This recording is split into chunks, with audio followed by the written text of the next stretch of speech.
Lunes. Money work. El mundo quiere dinero. Yeah, I know.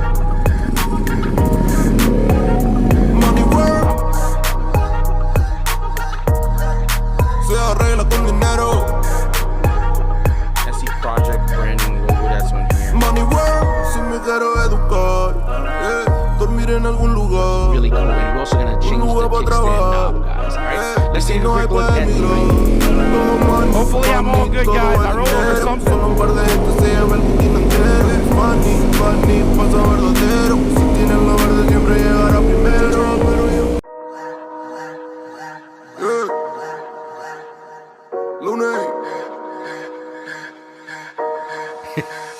Money work. El mundo quiere dinero. Yeah, I know. Money work. Se arregla con dinero. SC Project branding logo that's on here. Money work. Si me quiero educar, dormir en algún lugar. Really cool. And we're also gonna change the kickstand knob, guys. Alright, let's take a quick look at the Hopefully I'm all good, guys. I roll over something. Solo un par de gente se llama el quinantero. Money, pasa verdadero. Si tienes lo verde siempre llegará primero. Pero yo Lunes. Money work. El mundo quiere dinero. Yeah, I know. Money work. Se arregla con dinero. SC Project branding logo that's on here. Money work. Si me quiero educar, dormir en algún lugar. Really cool. And we're also gonna change the kickstand knob, guys. Alright, let's take a quick look at the Hopefully I'm all good, guys. I roll over something. Solo un par de gente se llama el quinantero. Money, pasa verdadero. Si tienes lo verde siempre llegará primero. Pero yo Lunes. Money work. El mundo quiere dinero. Yeah, I know. Money work. Se arregla con dinero.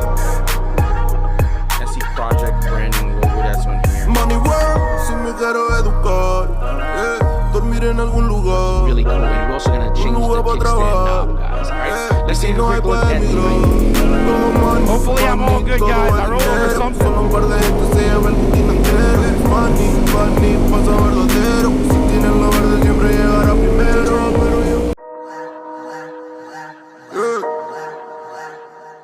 Lunes. Money work. El mundo quiere dinero. Yeah, I know.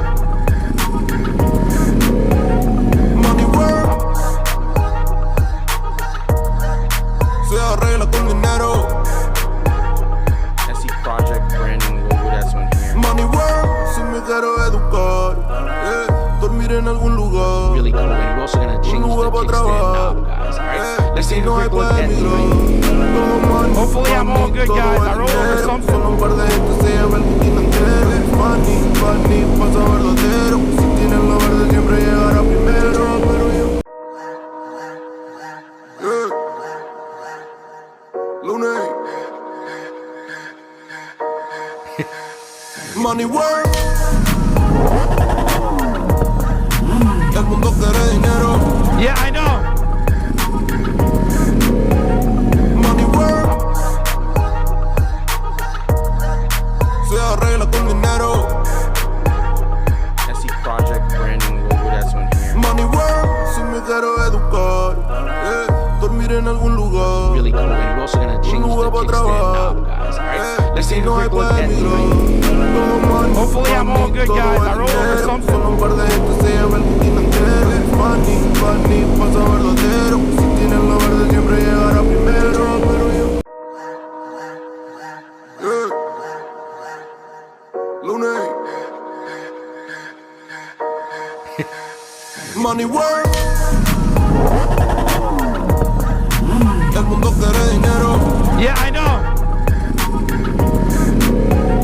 Money work. Se arregla con dinero. SE Project branding logo, that's on here. Money work. Si me quiero educar, dormir en algún lugar. Really cool. And we're also gonna change the kickstand knob, guys. Alright, let's take a quick look at the Hopefully I'm all good, guys. I roll over something. Solo un par de gente se lleva el booking entero. Funny, funny, pasa verdadero. Si tienes lo verde siempre llegará primero. Pero yo Lunes. Money work. El mundo quiere dinero. Yeah, I know. Money work. Se arregla con dinero. SE Project branding logo, that's on here. Money work. Si me quiero educar, dormir en algún lugar. Really cool. And we're also gonna change the kickstand knob, guys. Alright, let's take a quick look at the Hopefully I'm all good, guys. I roll over something. Solo un par de gente se lleva el booking entero. Funny, funny, pasa verdadero. Si tienes lo verde siempre llegará primero. Pero yo Lunes. Money work. El mundo quiere dinero. Yeah, I know. Money work. Se arregla con dinero. SE Project branding logo, that's on here. Money work. Si me quiero educar, dormir en algún lugar. Really cool. And we're also gonna change the kickstand knob, guys. Alright, let's take a quick look at the Hopefully I'm all good, guys. I roll over something. Solo un par de gente se lleva el booking entero. Going live, guys. This is the last one. Si tienes lo verde siempre llegará primero. Pero yo What's good? What's good? Mike is in the building, and welcome to another Freestyle Sunday, guys. Super excited to have everybody on. Took a little bit for us to kind of get the ball rolling on today's show, but I guarantee you it's going to be really, really dope. We got a really dope special guest. We got Red Spade in the building, and I know you thirsty bastard out there are very excited to see such a lovely lady that actually arrives, but unfortunately, your heart's going to be broken. She's taken. But yeah, very excited to actually have her on, guys. It's going to be a really nice conversation, a lot of really dope questions. If you are tuned in, you're part of the conversation. Always appreciate you hitting that thumbs up, showing love and support. We're going to do what we usually do on the regular basis. We always show love to some of our sponsors of the stream before we get into it because, you know, we still have to pay the bills even though we are doing a show. Taking our Sunday to do this does require some time, and we also, you know, say thanks to the people that are watching. I already see some people dropping some super chats, but we'll get to it in a minute, and then we'll greet everybody. But first off, have to salute Motivation USA, guys. These guys have been absolutely amazing to me. Been working with the channel for years and extremely supportive. This is where I get all of my bikes done. We're talking about wheels, tools, sliders, even merch line, carbon fiber wheels. We're talking about anything. And it doesn't matter which bike you ride. I know you guys tend to see that I'm on a Ducati, and it's always a lot of Ducati stuff being shown.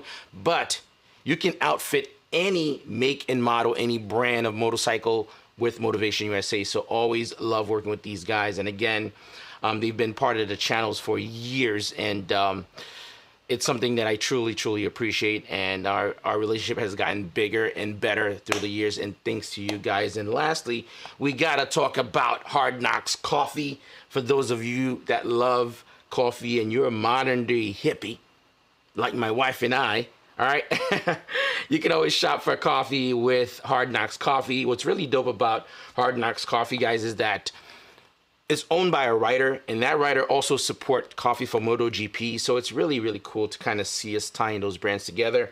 And yeah, so if you're looking for like candles, merch, coffee, of course, that they do sell, and other really cool things, you could always hit up Hard Knocks Coffee. every single one of the things that I spoke about here on the show today, guys, all these things can be found on their website down below in the description. I will be updating it right after the show's done. Again, I don't sell anything. I don't, pander anything to anyone, but I always enjoy that you guys do shop. I know last month we had like a really huge month with everyone shopping using those links. So that's really, really dope. I won't stay on that too long because I don't want it to be just a marketing show mainly, but let's jump into the live chat and say what's up to everybody before we actually get into the nitty-gritty of the night.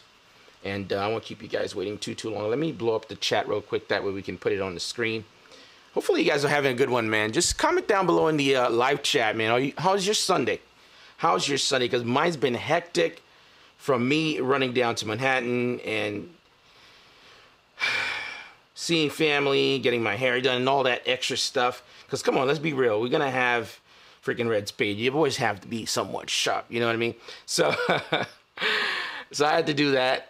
And it's just like so much, winding down to the very last minute to actually getting the show on the road. So let's see what's up to everybody before we get to it, man. We have Jack in a Box. Of course, he's been on the show as a new starter on YouTube.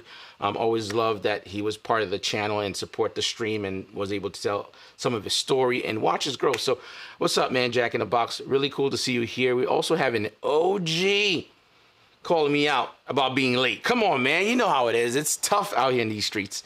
We have Downshift83, a real OG in the motovlogging game and on YouTube. So always great to see him on. We got Life Without a B. That's wifey. Always here to show love and support. So that's always dope. S1000R Mia's in the building. Ducati fam Florida's in the building. Oh, he has a Street Fighter. That's really cool, man. Black One, Dark Stealth. Governor D Nice is in the building. Always glad to see you, man. I hope you guys are excited for tonight, man, because I got to tell you right now, Red Spade is a busy lady, and I guess, you know what? I would say I guess. Let's be factual here. She's a freaking IG superstar, so it took a little bit of work to get her here, people, so please. We have 5 Up. Oh, I'm so glad that he came through. So next week I'll be out in Detroit with him riding bikes. So very excited, very excited. So I'll be out in Detroit from Wednesday till next week, the following week. But we'll talk about that a little bit later. See what else we got, guys. Won't stay too long on this one. We have Donna Main, always a regular. My man just bought a new Triumph, so that's kind of cool. Dang, there's so much.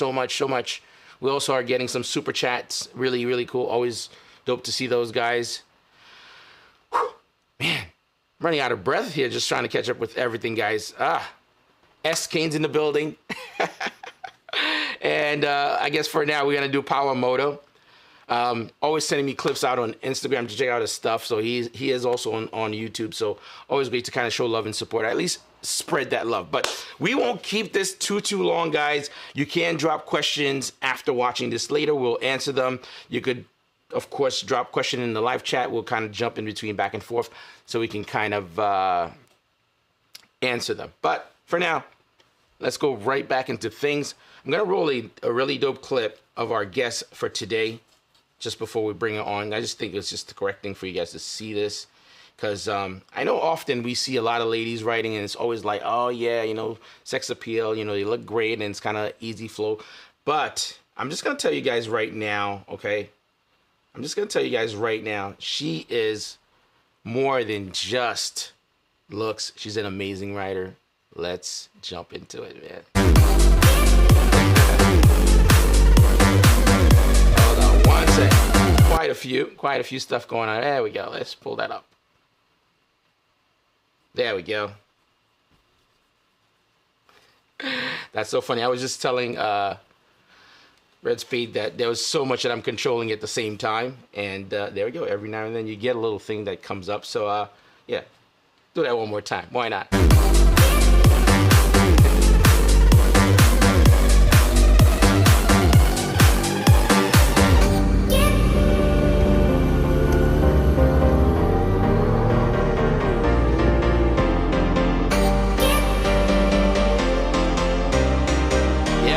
in work, guys.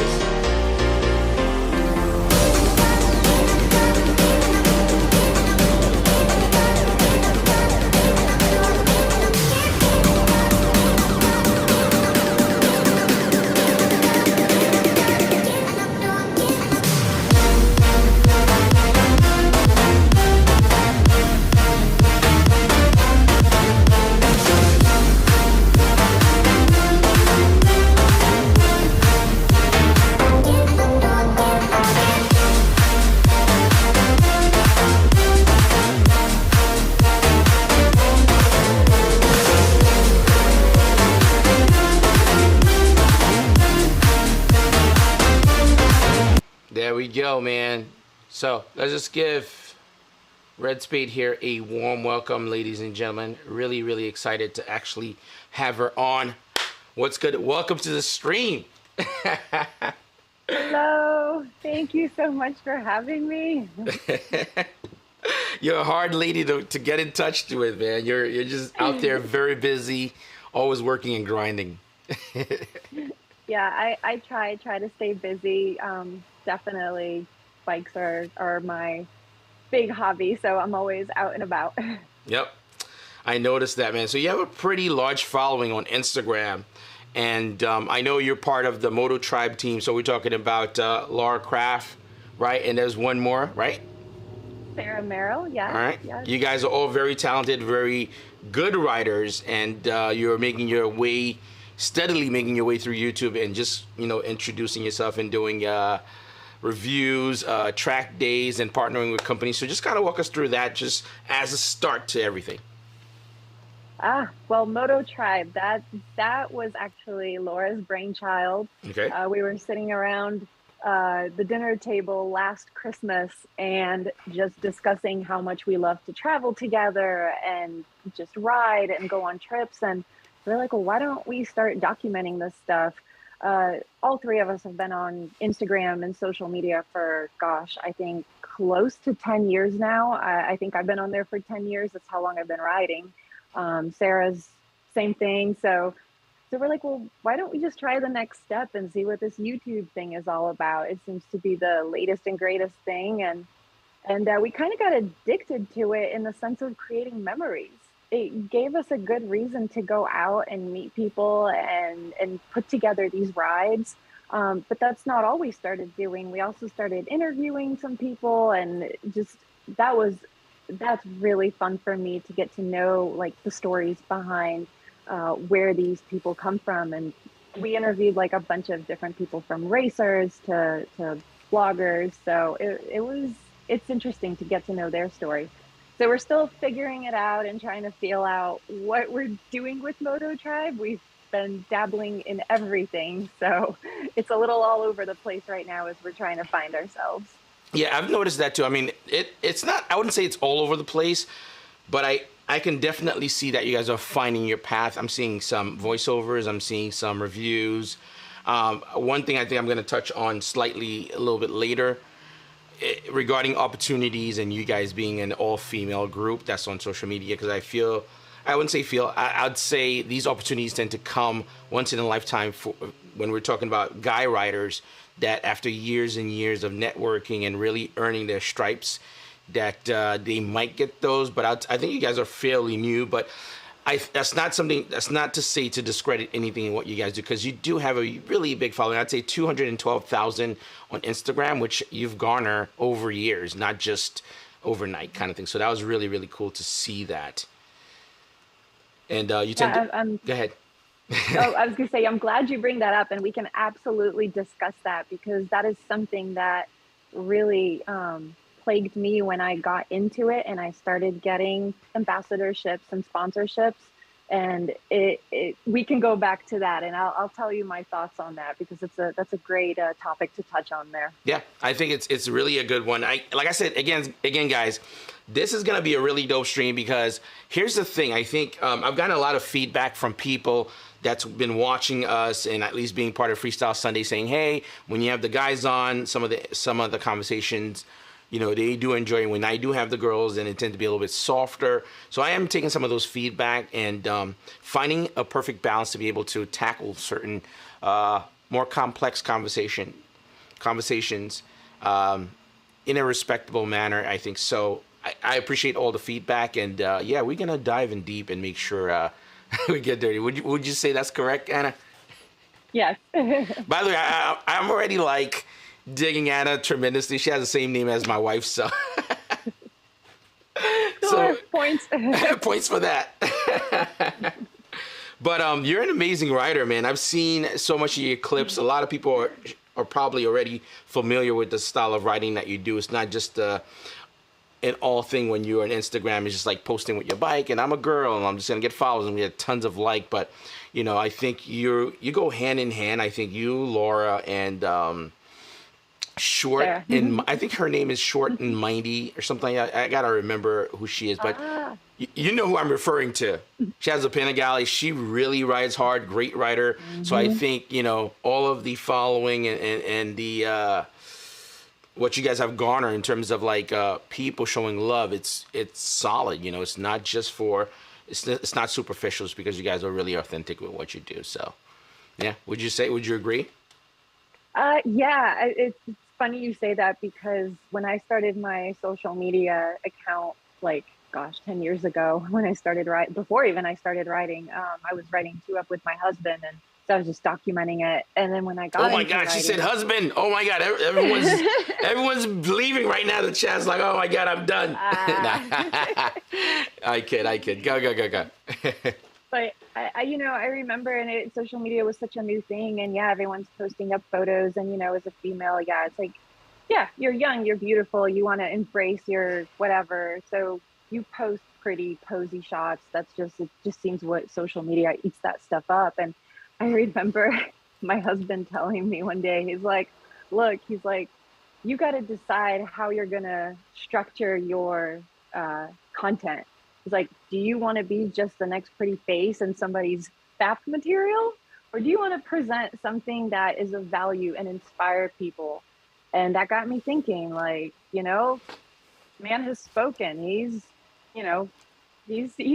spot on. Let me find out. Hubby's a boss over here. I like that. I like the vibes. He's straightforward. He's going to tell you like how it is.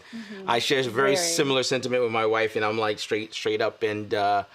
And I think that's really cool that he really mentioned to you about which path do you want to go.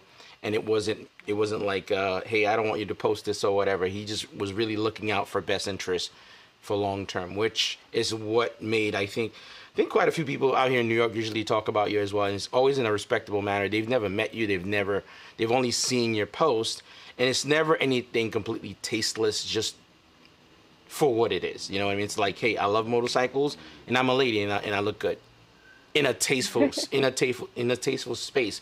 And same thing too, I'd say Laura does the same thing. It's really, really cool. And I think that's something really dope for us to kind of talk about, at least to kind of show people, at least so they know. Because I think a lot of people tend to see certain things. So I'm assuming your DM gets flooded with stuff. It used to. I think I'm just getting old now. I don't know. I feel like I don't really put stuff out there to garner that type of attention. Okay.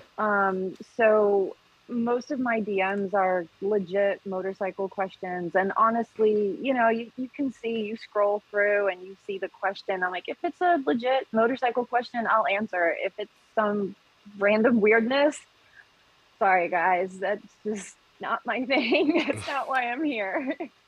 So nice. yeah. Nice. See, you do get a little bit of both. So that, at least so we know. But just gonna roll this real quick here. So let's see here.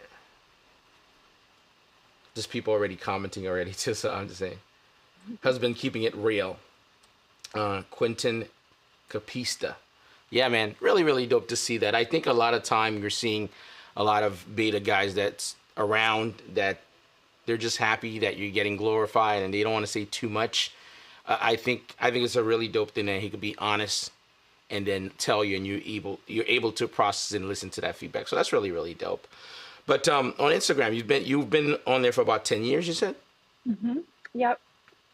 Yeah, I actually, maybe even more now, because I started riding back in 2012 summer. So yeah, so it's a 10-year anniversary here, summer of me riding. So yeah, so actually longer than 10 years. Like I said, I was riding 2 Up for a couple years with him, and that's kind of how I got into it. And it's funny because 12 years ago, there really wasn't a huge female presence in the motorsports community at all. And and social media was so new that nobody else was doing this. And somehow people just flocked to it. It was interesting, for them. I started off on a CBR 250R, and I got a lot of flack for that not being a real motorcycle. And wow, when am I going to step up to a big bike? And and I took that as fuel and energy, and I went with it. I'm like, you know what? No, I'm going to get good on this little bike and go around on the outside on these people that are, telling me I need to step it up. Like, instead of getting, oh, I'm going to upgrade to a big bike right away. I'm like, no, I'm going to take this to track and learn to actually ride it. And I think that's what inspired me to want to be a better rider was, all those comments. And then, of course, on my side, all the men in my family ride, and I have a lot of male friends that ride, which is obviously how I got into the sport. And they're all amazing. Like, if I could have a fraction of their talent, I'd die happy. But so I'm just always trying to keep up with those guys. Like, I'm still way in the back there, but learn so much from them. So that's kind of how it started for me. So what's really interesting? I'm gonna roll this clip too, also. But I right before I do that, I know you said you've been riding for about 10 years. I know most people that are watching like, 10 years. I've been doing this ever since I was 13 in my dad's farm. You know how it is. So I think the reason why I'm saying this, it's been 10 years. It's very interesting to me because a lot of people that ride tend to take their bikes to the dealer or at least get work done, or maybe their husband, boyfriend, or their significant other. I should probably speak more in general instead of just saying a specific group. To be honest, one of the things that really captured me about you, I think you and Tiny, but dang, I gotta remember her name. I just kind of messed it up. But all I know, she's related to Callie Moto. That's Callie Moto's girlfriend. And she does a lot of her work as well. But I'm just gonna roll this. Hold on real quick. I just want to roll this clip of you putting in some work. Guys, let's take a quick look at this because, for someone that's been in the riding game for about 10 years, I'd say not about, just 10 years, she's excelled quite a bit to the point where she's doing a lot of her own work on the bikes, and I think that's really cool, and I had to kind of throw this in here. So let's take a quick look at that clip real quick.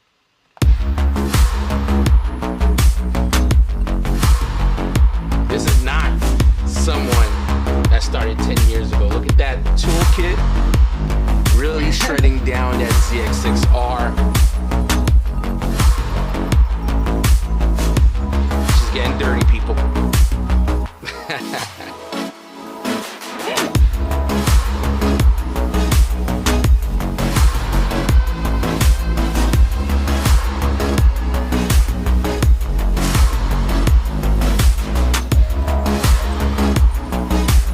Shameless promo for Boxo.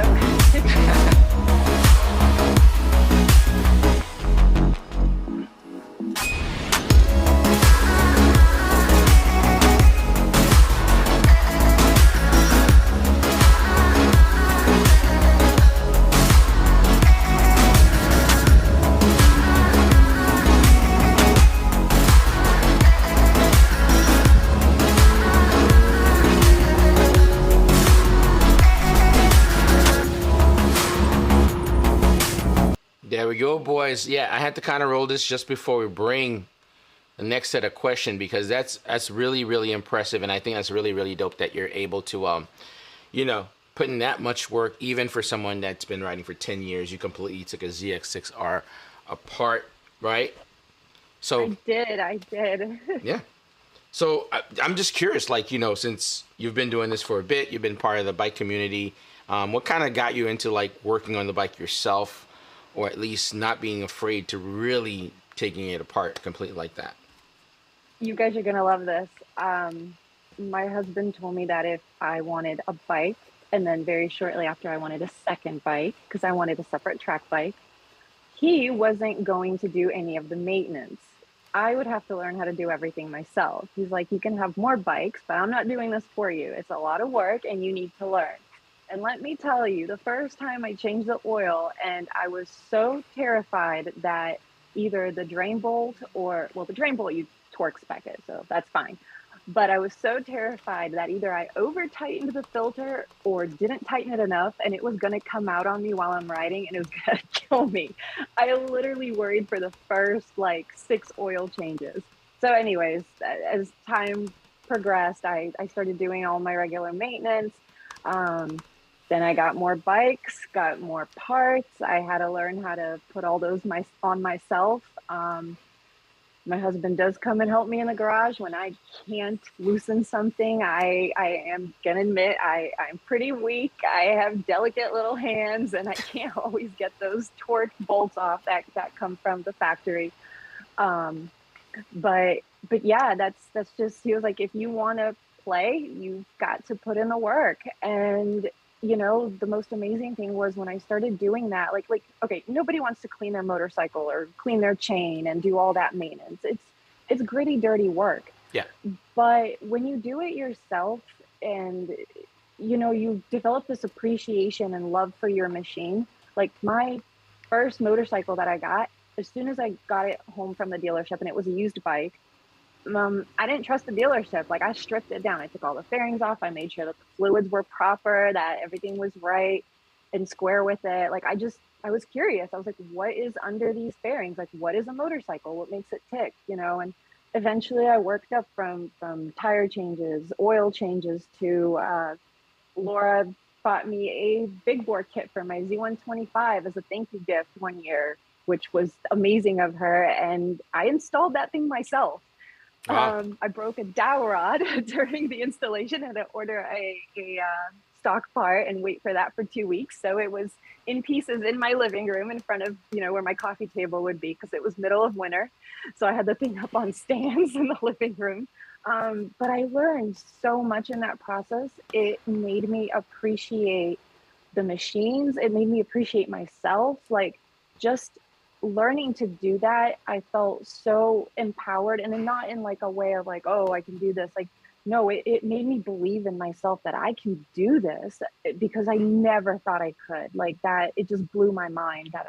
And the understanding of the mechanics now of how a motor works, it's just, to me, that's huge. That made me who I am now years later, to have that thought process, because I'm a girly girl. I played dolls when I was a kid. Like that was my thing. I didn't do sports. I didn't do, all the stuff. My dad was in the garage working on cars, and I never got into it. Like I was not there with him. So for me to now learn this on my own, it meant a lot to me to learn that.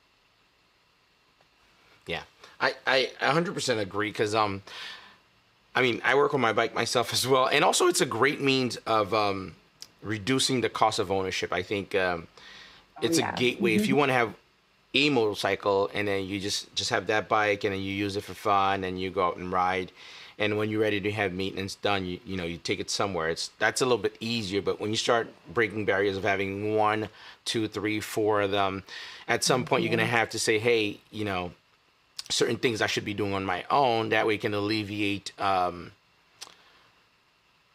the cost of ownership. Because if you have 4 motorcycles, you're taking them in for every little piece of work that needs to get done. That's gonna be wild, really, really quickly. So yeah, especially when you do track. Like there was I think 3 years in a row that I was doing a track weekend every other weekend in the summer and spring, and that gets insanely expensive. You're swapping brakes constantly, fluids, you're constantly checking, making sure the bike is sound, because you're pushing it out there. It's not, it's so much tougher than street riding. So, and you've got to have trust that you did it right. It's nothing like going, downshifting 4 gears after the back straight of 10A at Road Atlanta and realizing you didn't tighten your caliper or something. You're going to die. So I share the same sentiment. I think every time I work on my bike or I do any kind of project, I think as soon as I'm like 40, 30 miles away from home and I'm just completely out and then it dawns on me like, I wonder if that torque spec was right, kind of thing.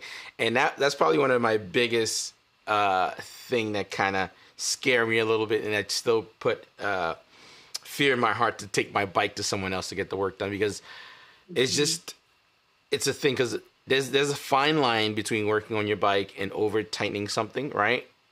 Which could be detrimental, and not tightening it enough, which could be detrimental.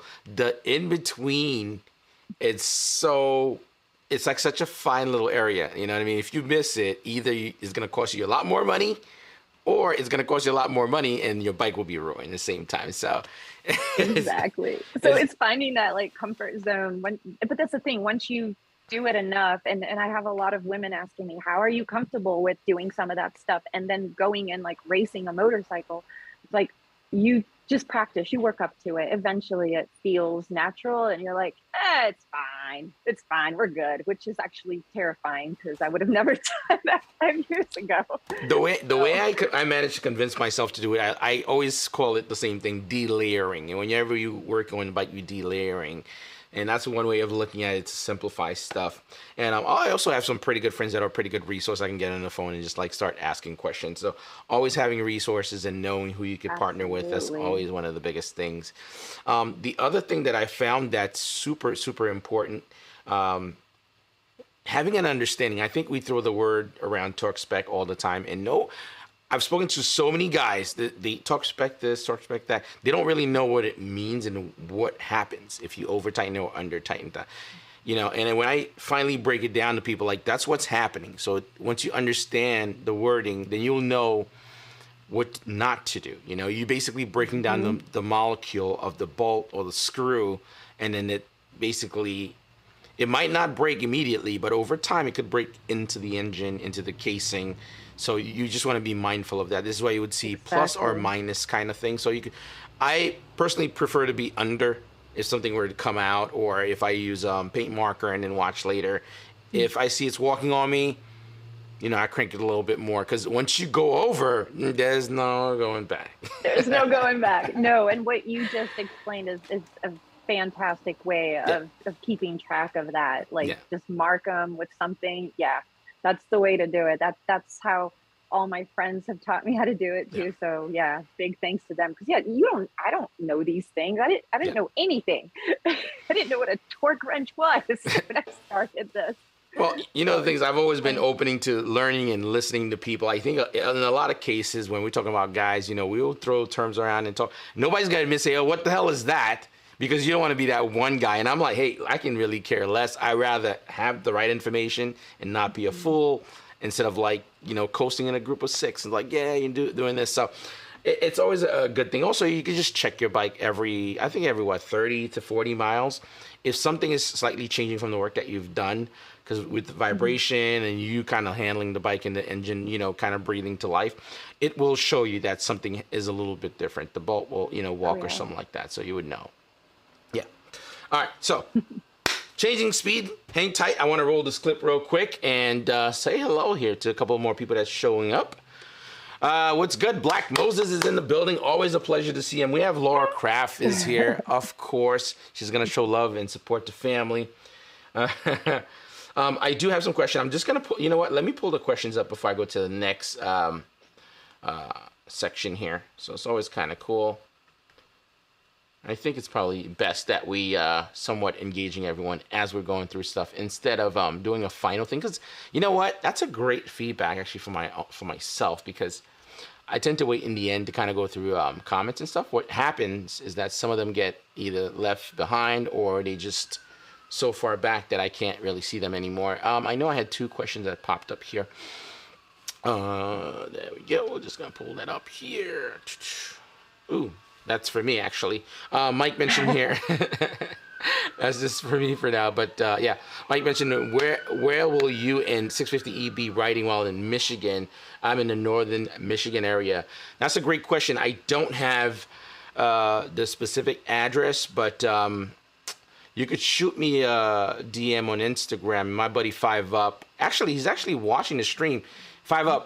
Definitely let them know where we're going to ride. So he knows. I have no idea anything about Detroit.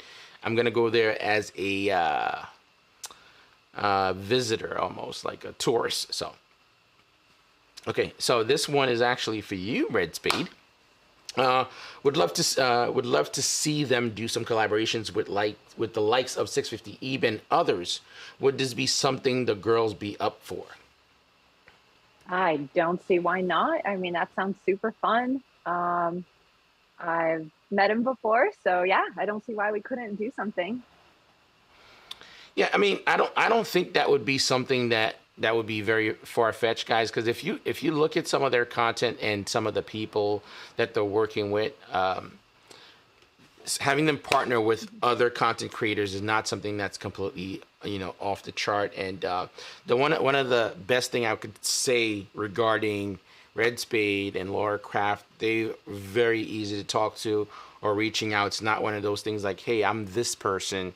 Who are you to message me? Like I've said before, Laura Craft and I met years ago, and when we spoke again, when we did the stream, it was like we spoke yesterday, always very chill, very relaxing. And I get the same exact vibe from Anna, so really, really cool. And being down to earth can go a very, very long way. It's actually making this real easy. I'm going to roll a clip real quick of you rocking a ZX6R. And then we'll jump into the questions. Oh, man. Let's see, here's what I got. By the way, thank you to everyone that's tuned in and watching the stream, man. Really appreciate it. We'll do the track. Let's do that. I have officially done my first session on the 2021 Kawasaki ZX6R. I have about 2,300 miles on this bike that I put strictly on the street. So I finally ponied up and brought her to Barber to see what she can do, so I can really open it up and push her a little bit more than obviously on the street I would dare to.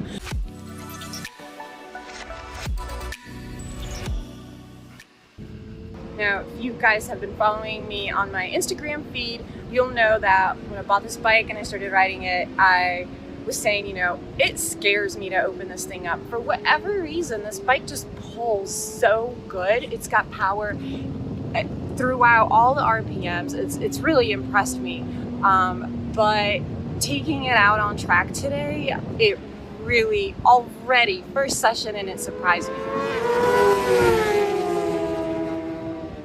But I was really nervous, this bike is in street trim. It's not, I don't want to crash it today. So I went out there very... Oh, man. To be honest, guys, if I was a betting man, I would probably say Anna's a better rider than I am. And I can admit that, okay? It's all good. Nothing wrong with that. No way. Her experience has extended from the street to the track. And it's just getting better and better with her just joining YouTube and stuff like that. As you can see, this was a voiceover of a ZX6R. Was that a press event that you did? No, that is actually my bike. That's yours. Yep. And that was the first time I finally took it to track. Well, first and only. That was October last year, I believe. Mm-hmm. So I hope to take her back to track again, probably Barber and maybe Road Atlanta as well. Honestly, the more I ride, the more and the older I get, the sport bikes are very difficult to ride on the street for my body. I get tired faster, things hurt more. I remember I used to do road trips on my first sport bike, which was a CBR 600 RR, and I remember doing like a 9-hour day on that thing. And yes, I hurt, but I recovered better than I do now. Now I don't even want to do that. I go up to the mountain, ride for 3 hours, and I'm like, I'm done, cooked. Wow. So, I never thought I would hear somebody say that, but I'm hearing this song more and more often, as people progress, riding more and more. I think the transition starts to happen once they start going to track. Either they start becoming a track junkie permanently, or you start hearing the tune is, I'm just going to make it just a track bike and I'm going to find something for daily, which is a lot more comfortable. Right? Yeah, that's very true. Very true. I still do a lot of street riding because, track is expensive. It's a fantastic hobby, but I'm not going to lie. It's very addicting, very expensive. You're probably better off doing heroin, honestly. God forbid you get into racing. Oh my God. But so, I had to cut back this year. So I am doing, for personal reasons, we have another project coming up. So I had to cut back on the track riding. I did not continue racing last year. I started, but that all changed financially for me. So now I'm back to riding a lot more on the street. And I'll be honest, it makes me nervous now. I had a really like minor, no big deal low side a couple years Stop, ago. stop, stop, stop, stop, stop. Don't give it to them. Don't give it to her. You know what? Since she's bringing it up, I might as well roll this clip. I was saving that for later, no. and I wanted to ask. I'm like, I gotta ask her about this crash and the impact. So embarrassing. No, So no, it's not embarrassing. actually embarrassing. It's actually, you know, I always ask people this question, and it's not a personal question. I always ask this question for me, not even for people that's viewing, because you know, I think I've been down and it's impacted me a lot. So I always try to ask people, almost therapeutic for myself, to find out how to build, you know, the confidence to be who I was prior. So let me roll this clip real quick for everybody. I just want them to see this, and it was pretty wild, man. Let's see. Dang, I know I have it here. Give me a sec.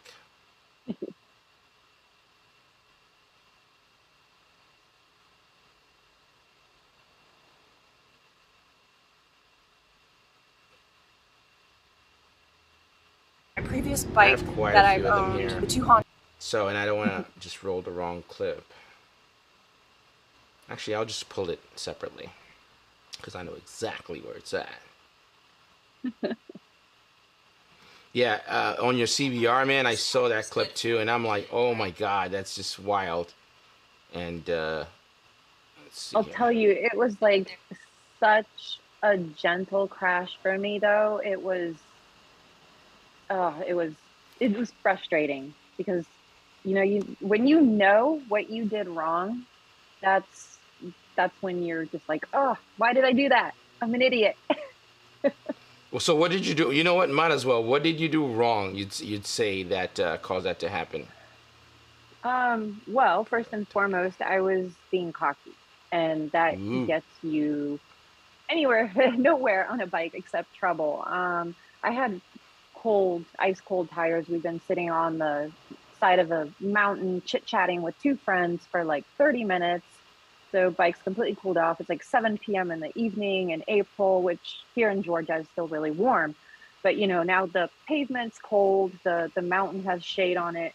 And I even made the comment to the guys like, hey, we're gonna do a few more runs. We're going up to the mountain, but up the mountain, just be careful. Our tires are cold. Well, what do? Literally pull off the shoulder, make that. You got it right there. Oh no, that's a different one. Oh, that's a different one. That's different. No, it's part of that clip, but you'll see it's gonna come up here on the CBR. Yeah, I did a little searching for that one. I was just kind of preemptively doing a build up for you to see it, but it's coming up, guys. Right there, because this is part of your tire review, which we'll talk about, but then I think use it as an example. I do, yeah. Yeah. And your crash was really scary, actually. Even for me, that was kind of scary seeing that. And luckily, it was in the mountains. It was pretty wide open and stuff. It should be coming up any second now. It's like the very last second of it. I got very lucky the way it happened and the time of day it was, because normally there's a lot of cars there. Oh, wow. I had a friend who low-sided and slid into oncoming traffic and died there. Literally, I think like two corners up from where this happened. So really, really minor, honestly. Like I was probably doing 55 there, max, maybe 50. Just gentle. I was already so low to the ground that I didn't even bruise. Like my leathers, like the padding protected me perfectly. It was a very minor low side, and it's crazy because I was fine after it happened, and then a month went by and it started getting into my head what could have happened. And I think that's the thing, when you start thinking about, wow, I got really lucky there. I mean, this is not my first crash, and the more you ride, the more you crash, and some of them are on track, and it's you're learning, and that's acceptable. And then you do stupid stuff like this on the street, and eventually it calls you out. And that's what happened to me. I went out there, and second corner in around the mountain, cold tires, I go knee down and add gas. Already I'm in the corner. I'm leaning way too hard. And what do? I added just a smidge of gas because I was on maintenance throttle. and that rear end just let go and gently slid out from under me. So there was a lot of speculation on social media when I showed that on what I did wrong. Everyone had an opinion, and that's fine. That's what social media is all about. But it's, it sucks when you make a stupid mistake like that. And you know what? I'm like, I'm gonna put this up. Like I've always put up the bad stuff with the good stuff and my learning experiences, which in the beginning it was littered with lots of things of mistakes and things like that. And I'm like, you know what, here I am, like 6 years later, I made another really stupid mistake that I knew I shouldn't have made. And I'll just put it up there and be like, see, like this is what happens when you get cocky and you don't listen to yourself and your head, so do that whenever you have something in your mind saying like, don't do that, don't listen to yourself. Yeah, it's pretty wild seeing that crash, and I saw it too, and I'm like, oh my God, it looks really, really bad. But I gotta say though, it could be a lot worse. Like you mentioned, there's been a lot of people that's been severely hurt, but I don't think I've seen you do once. Actually, I've seen you with your gear partially off, only really, which I could tell exactly you posing for a picture or something like that. But I don't think I've ever seen any of your clips without either riding jacket, jeans, or something like that. And in most of them, I'd say maybe 80% plus of your posts, you always have your leathers on. So you know the risk from dead on, and you're trying to minimize things a little bit. And I think we've all been there, being super cocky and being very arrogant about riding. I think it happened during your 5th or 6th year of riding. I think to everyone. Mm-hmm. Yep, exactly. And I'm accident prone. Like I have zero confidence in myself. Like it took me years to get to where I was right before that crash. And I would say it was probably the best year of my riding. I actually felt for the first time really satisfied with myself out there. I was having a ball. I wasn't thinking about, crashing, because you can't. When you're riding, you should never think about like, oh, like is this or that. Like there's a limit of how much you want to think about, all right, be safe, don't crash, but you also don't want to get in your head. And I've always gotten in my head. So right before this happened, I had finally reached this like perfect nirvana in my riding abilities. And I was riding too fast for conditions. I mean, who doesn't, right? You own a motorcycle, a sport bike, you're going to ride too fast for conditions. That's just how they're designed to ride. But the comfort level I was feeling was like, when I look back on it, it was closer to as fearless as I have ever gotten. So I was having a lot of fun. Like I was finally keeping up with the guys and just enjoying that. And I'm like, you know what? Like that's not where my skill sets are though. And I need to tone it back. Like it's too much for me, like to stress over that, what would happen. So I'd rather not. So now I put limits for myself on, just this is as fast as I'm going to go on this ride. And there's guys that I ride with that are way faster, and that's okay. They'll wait for me at the stop sign. I don't care anymore. Like I've accepted that. And I think that's the other thing. Like you need to let go of any of that ego or because you're just out there for yourself enjoying this. No one else cares. So find that happy spot. Here's the quick question. How long ago did that crash happen? At least the one we just saw. I want to say it was like end of 2019. It's probably 2.5 years now. Okay. Yeah, I'd say 2.5 years. How long did it take you to build back? Because I think a lot of time it happens to a lot of people, and I think people tend to not cross this road. They never get honest with themselves. They fall off their bike. They start looking for a new bike right away, or if the bike completely totals, they get a new bike, and they never really confront the fact that something went wrong, if it was their mistake. Because I hear this story a lot about, oh, I laid down my bike. Like, bullshit, dude. Come on. Nobody wants to lay down their bike, okay? Yeah, that doesn't happen. Yeah, especially with riders. We love our motorcycles to death, okay? Yeah. It has to be either a mess up or some kind of mix up where you crash it. I think that's the first step to kind of like really make adjustments. If you say, man, I crashed my bike. When you start like doing wordplay. I lay down. I think whenever you start doing that, I think us guys do that a lot. And I've learned, like, hey, man, I crashed my bike. All right? Because once you do that, then you have to really face it saying, hey, this is what I meant. Like you said, it was cold tires. You already approach it. And the reason I was saying this is how long it took for you to get back to the way you were riding. Because you're talking about 2.5 years ago that happened. Were you feeling the same way? Or was it more like, oh, man, I can't believe this happened. You were trying to fix the bike as quickly as possible as if it never happened. We all do that. Get all new fairing, remove the sliders. And it's like erasing the memory. Yeah, I definitely, like, right after it happened, we got the bike out of the ditch. Fortunately, I was, like I said, with 2 friends, and I turned around and went home. No issues. Like, I was fine. Like, I felt like, yeah, I had like some adrenaline spike, but like riding home, I was totally fine. Didn't even think about it. I got home and I got really sad. I crashed my beloved, my like it was my first bike that I really, really wanted.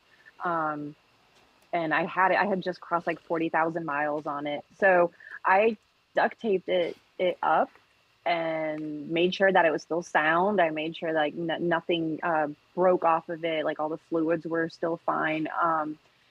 Nothing was leaking. And I went back out there this next weekend and I tore it up. Like I had no problem. I was out there shredding it, and it like it was the craziest thing. It wasn't until like a month, and then another month went by, and I started getting in my head like, what if?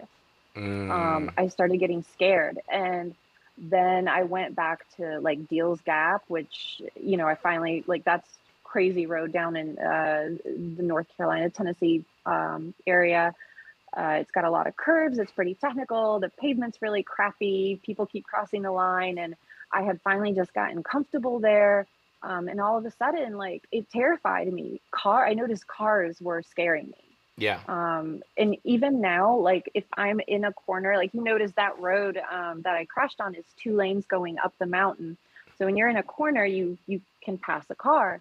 I can't go full send like I would normally by my standards do it if there's a car next to me, because now I have this fear, well, I'm on the edge and I could crash out. So I literally ride at like 50% of my abilities now. Like I just built in a huge margin of error, and it's like frustrating because it's always in my mind. But I got to tell myself, like, what you're doing. It's not that you don't know what you're doing. It's just this fear now. Again, having lost people on that mountain, lost friends, it's always going to be in my mind. Like none of us are invincible. Yeah. So I feel like I am definitely closer to where I was back now, but there's other things, that I still got to work on. And again, like if you ride a lot of track, it helps a lot. And then I stepped away from that last year. Like I'm not in that same mode anymore. So it's a work in progress. I think I'm still trying to find my happy place. Well, you know what I think that happens? I think this is probably my personal experience, just sharing here. We might as well, since we're here. I think once you've crossed that exact line, you get that comfort zone and you get very cocky, arrogant, you're just riding really hard. Something does happen. And you embrace what happened. You say, okay, this is what's going on. This is what I'm going to change. Or I've accepted that I crashed my bike. Again, I'm using that verbiage specifically. I hate when people say I laid it down. This is bullshit. Crash my bike. Because, in the brain, it triggers something if you say that.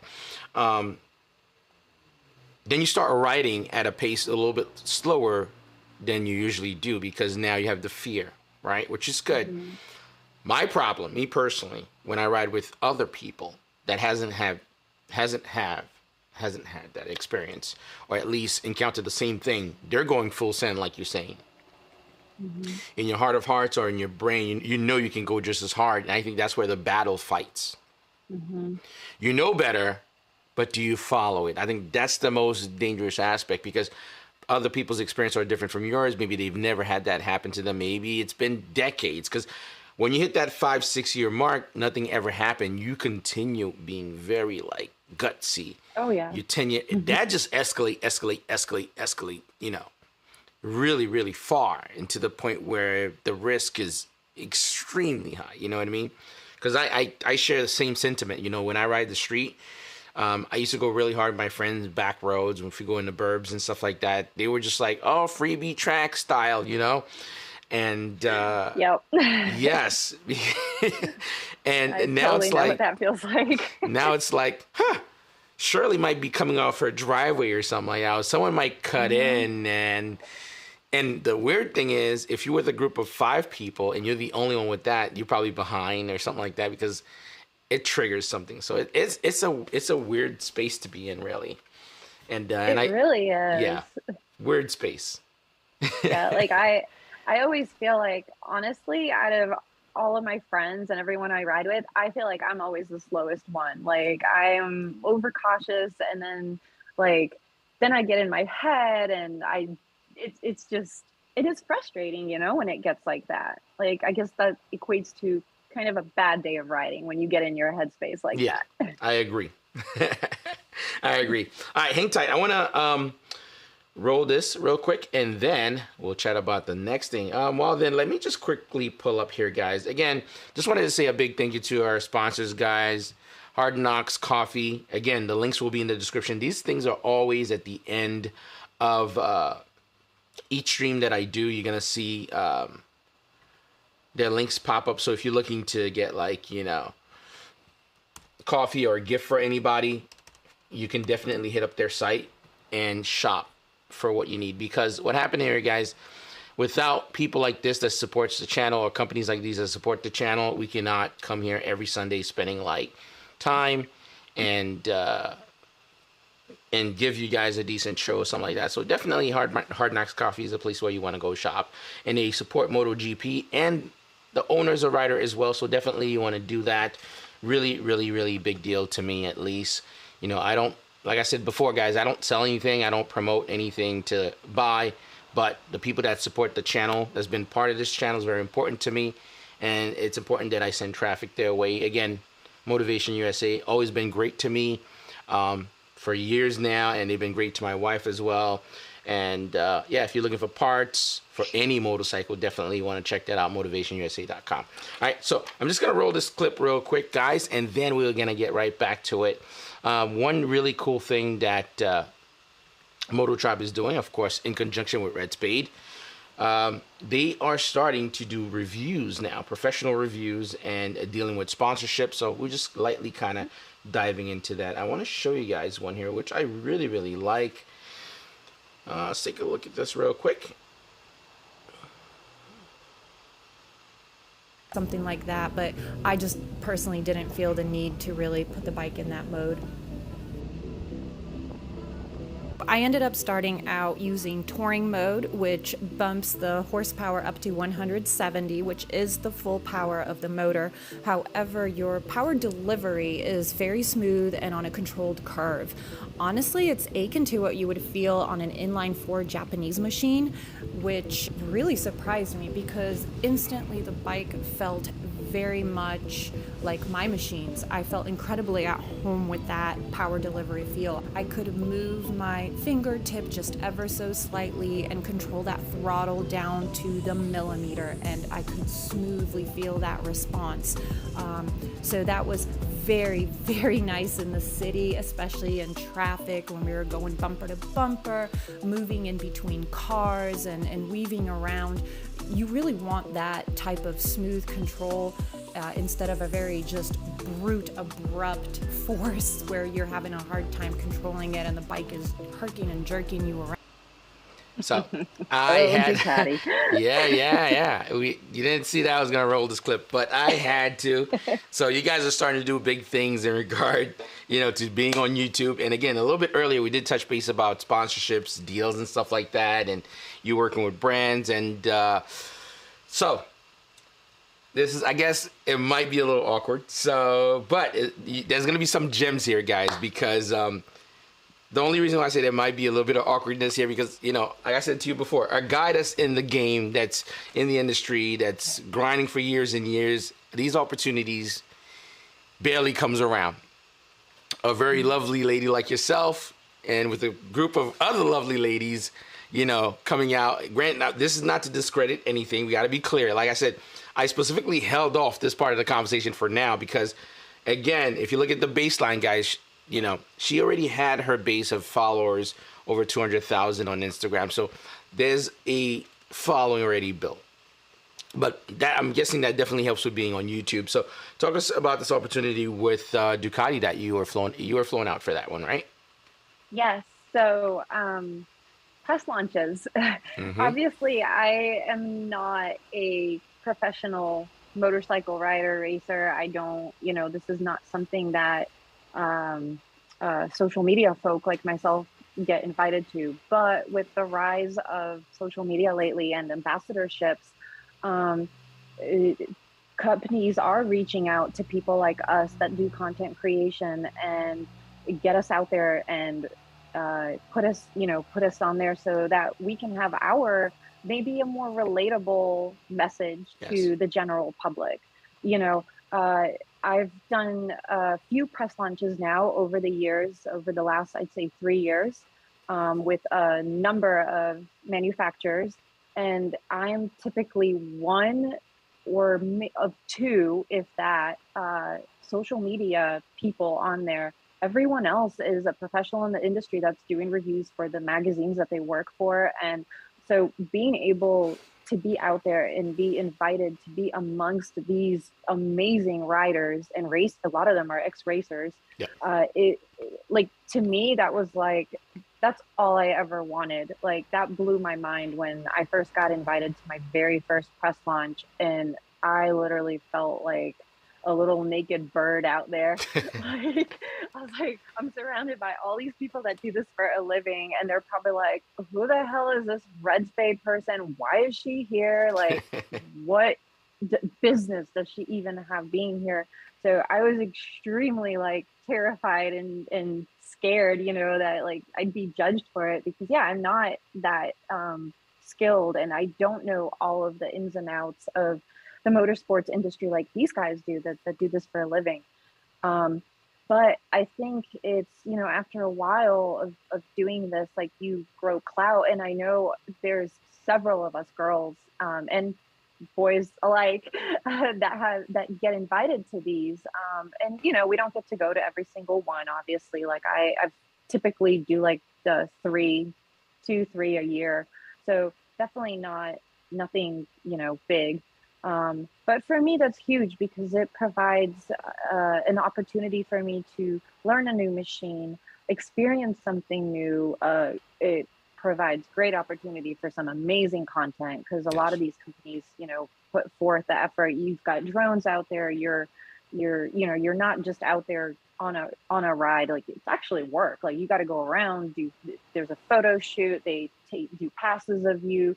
So it's an all day affair. And at the same time, you got to like get in there, get familiar with the bike and do the best you can on it so you can write a proper review about it. So for me, it was a huge learning experience, and I am incredibly grateful for that experience because it's all, again, another thing that helped shape me as a person in this industry that I wanted to learn about motorcycles in general. So, I mean, in general, getting these opportunities, it was something that I worked up probably starting from 2014. Okay. So that was probably my very first ambassadorship. Before it was even a thing, I started working with Damasey, and they didn't even really have a name for it at the time. You know, they were just wanting to bring people in that were relatable and give them product. And everything was very loose. It's a lot more structured now for everyone. But back then, like 8 years ago, that it wasn't really a thing that everyone did. Of course, now that's very popular and every company does it on social media. So it's very well known and everyone wants a piece of the pie now. But I feel like the market's flooded at this point. But when I started doing it, that didn't exist. Like, I still remember being like one of the first people that got that opportunity. And I actually, there was a weird duality to it because at the time I was very much into supporting racers. My husband and I started Red Spade Racing, and we would go out there and we actually did photography and like I would make posters for the racers that needed it, or did photo shoots for them, just anything. Provided advertising for them, you know, just to get their name out there. And honestly, I just loved being out there amongst it. And to me, it was making friends and being able to be around these people, and learning that industry. So for me, when I started getting these things like like I got my first custom leather suit, for example, I felt really bad because I was like, why is the guy, you know, that actually has incredible talent over there not getting sponsored, but they're giving me, like, you know, all the thousands of dollars of equipment to basically be a walking billboard, but I suck. Like, I am not, you know, I'm not out there racing. You know, I wasn't even remotely any good. I'm still learning, but a lot of eventually, you know, when I told those companies, it's like, I don't feel comfortable, you know, we had discussions about it, and they're like, look, there's a big difference. There's a marketing budget for racer sponsorship, and there's a marketing budget for advertising.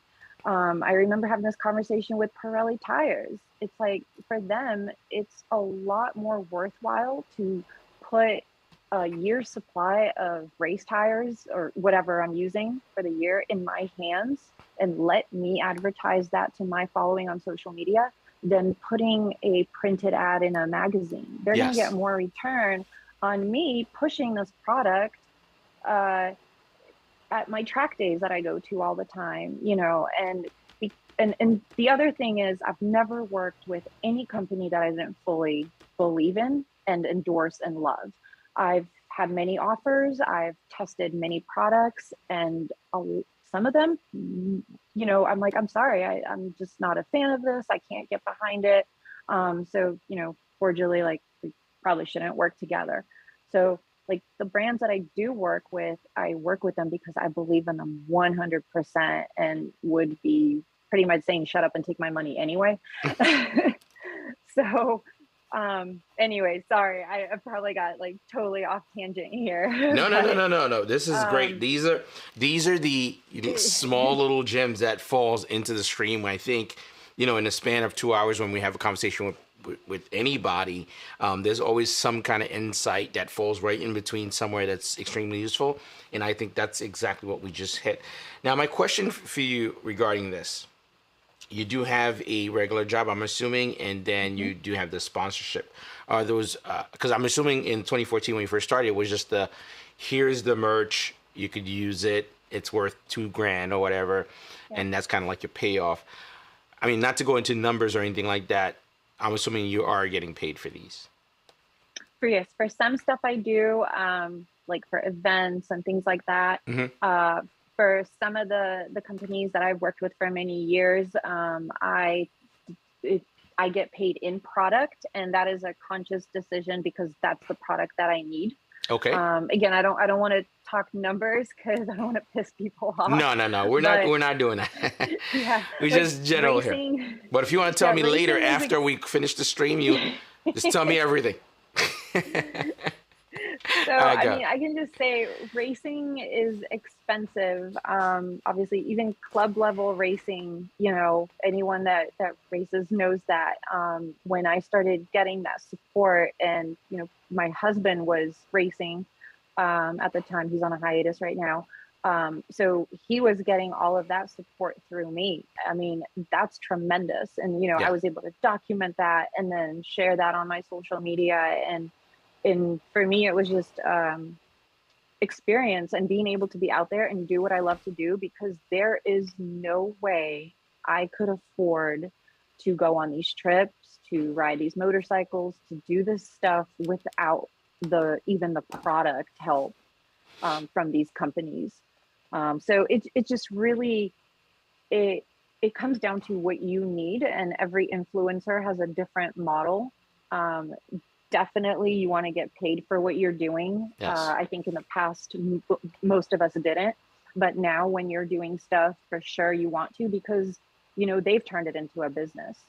Before it wasn't as it is now, but now it's a business. So we need to treat it like that. And like I said, everyone has different levels and different, needs, what they want. So it is very open. You cater it to what you want out of the industry and out of the business. I will drop one gem on this one. I'd say you probably could agree or disagree. Most likely, you probably be able to give me and other people an insight. I always tell people, if you're in this industry or you're trying to enter into this industry, you're looking to, do business. Don't go out there with your hand out looking to get free stuff. If you want to do business, you want to get paid, you need to make that clear. I've told personal friends, if the minute you start getting free stuff, it's very hard to actually turn that into physical money, because most companies consider that as your payment. Mm-hmm. So I'd say be very clear, or at least go into it knowing that you could spend your own money to do it.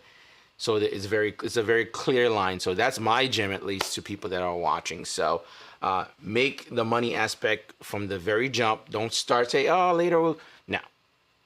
Be clear about your worth of what you want to do and what you bring to the table, whatever it is that you want to do. I'm being very broad here, but the minute you start making it where it's a trade-off for products, I mean, unless that's exactly what you want, that's a whole different story. But my family don't eat products for dinner, so right. They don't pay my mortgage with products. So just the heads up. Would you agree, or how does that work? Absolutely. I think a lot of people use the social media outlet right now as a hustle. I hate that word, by the way, but we're going to use it because, that's what it is. Yep. I've actually, it's weird. I got into this so early on that I feel like I had a different, easing into what ambassadorships are now. I had companies contacted me. That was going to be my next question. Yeah. So I've never reached out to. No, I take that back. I've reached out to a couple companies, but that was much later when I felt I had something to offer them in return, and already had a lot of in the industry, and a lot of clout. And that's the thing, for people getting into it, that was the other thing that early on, and you know what, and I still hear it all the time. People talk behind your back all the time and throw hate around, and I was gonna get to that part. Yeah, they're like, oh, you just get this stuff because you're a girl, and that was gonna be the next thing. And yes, you know what? It's true. Yeah, I'm a female in a male-dominated sport. I got into it early on. I was at the right place, right time, but I showed initiative, genuine interest, and for some reason, these huge companies saw something in what I was posting that was inspirational to them and to many other people, and they decided they wanted to work with me. So, what I tell people, that are like, well, I'm not, why do you get all this stuff? I'm like, well, what are you offering to the general public? Are you marketable? Okay, you're a great racer, but are you marketable? What is your audience? What is your audience reach? Can you sell yourself? Can you sell the product? Can you tell a story? And that's all I ever did. I wanted just to share my journey from literally me falling over on my first bike, and just, barely knowing what the hell I'm doing. And it's been like this every year.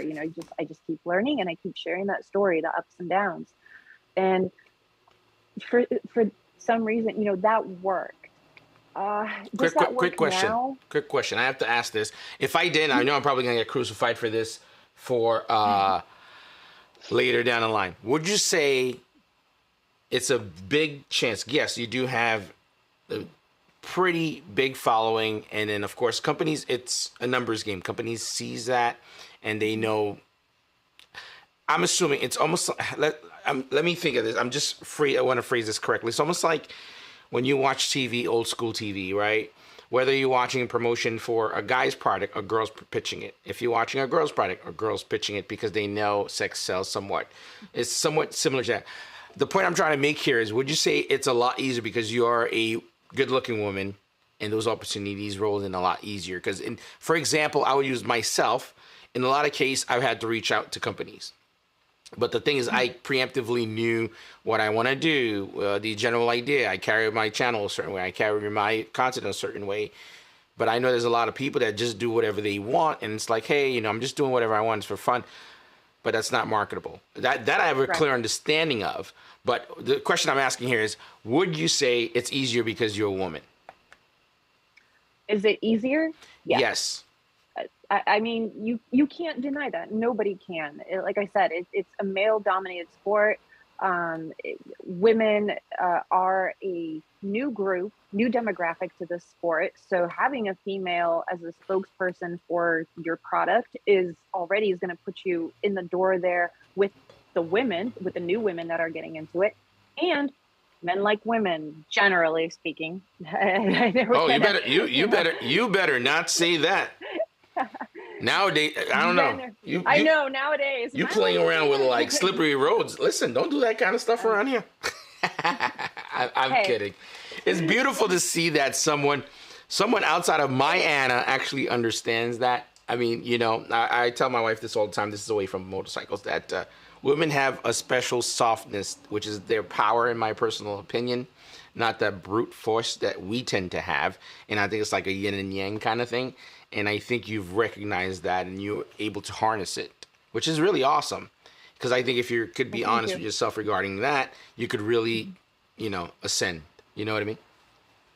Yeah, I mean, you got to be honest with yourself about it. But, with that, backing that up, because I know this, that's not what I want to be known for. That's not why I want these companies to work with me. They're dime a dozen gorgeous women out there. I mean, that can sell a product, that can speak, whatever, but you've got to have something to catch these companies' attention, whether you're creative in some way, funny, you've got to have something that gets them to notice you. And then once you're in the door with somebody, with these big companies, then they introduce you to the next, and then you go, and that's the other thing, you got to put in work. I remember I started going to MotoGP here in the United States. I unfortunately have never gotten to go across seas yet. Would like to, it's on my bucket list. But as soon as since 2010, I started attending MotoGPs. But from even my first, once I started talking with Denise and all that, I would make sure to meet people, go try to get into the parties, and I wasn't there having fun. I mean, I was having fun, but I wasn't there to have fun. I literally walked around the entire time, carried the same cocktail in my hand for hours till 1 a.m. And I spoke with people. I made contacts. I met people. Once you put in that work, and then before you know it, everyone's like, man, you're always you're here, you're at this event, you're at that event, and for me, that was important because I wanted to get in and I wanted to understand how everything worked in a motorsports industry.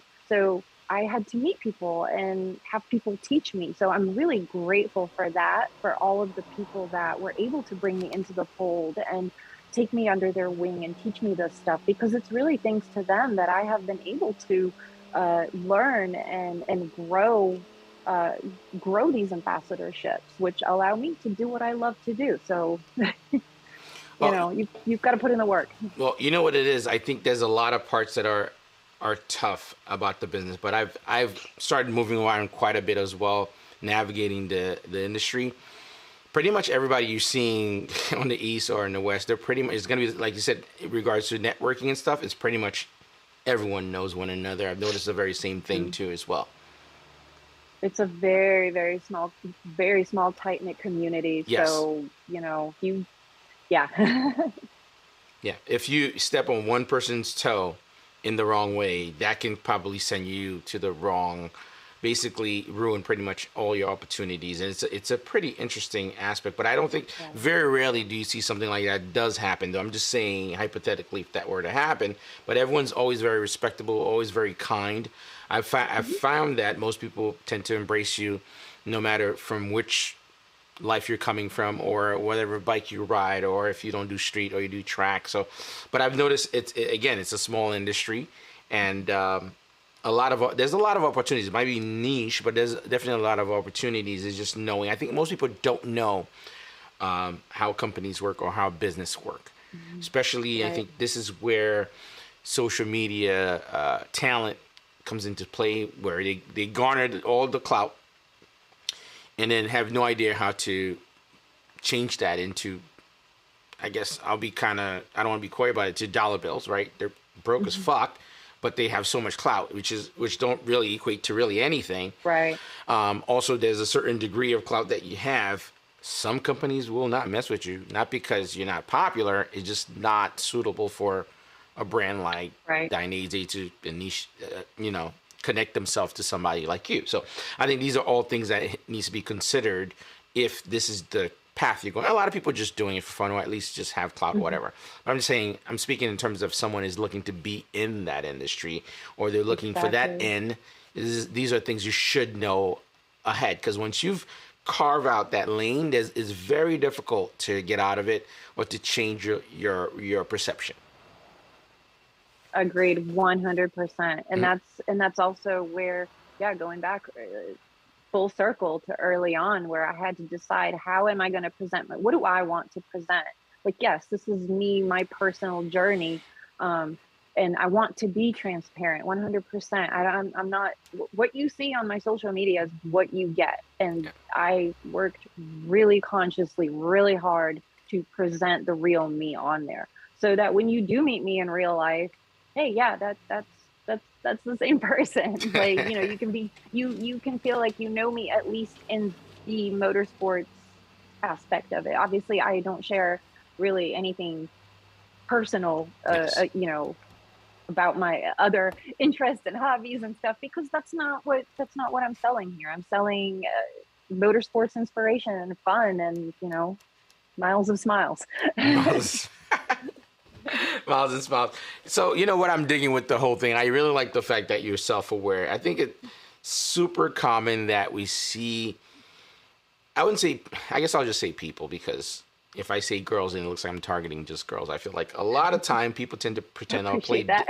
No, people tend to want to say, yeah, I just work hard. And we clearly know a huge aspect of it has to do with you being really good looking. It's just like being self-aware. If someone's not very good looking, you don't get the same results. You see what I'm saying? So I think it's true though, but that's America. It's Yes. you're thin, you're beautiful, you're tall, you're gonna get the opportunities. And Yes. yeah, it sucks. I hate to say it, it sucks, but that's and that's reality. And so it's a good so thing yeah, I'm you gotta handsome. work. Just saying. Whew, sorry, boys. That doesn't mean it's not accomplishable,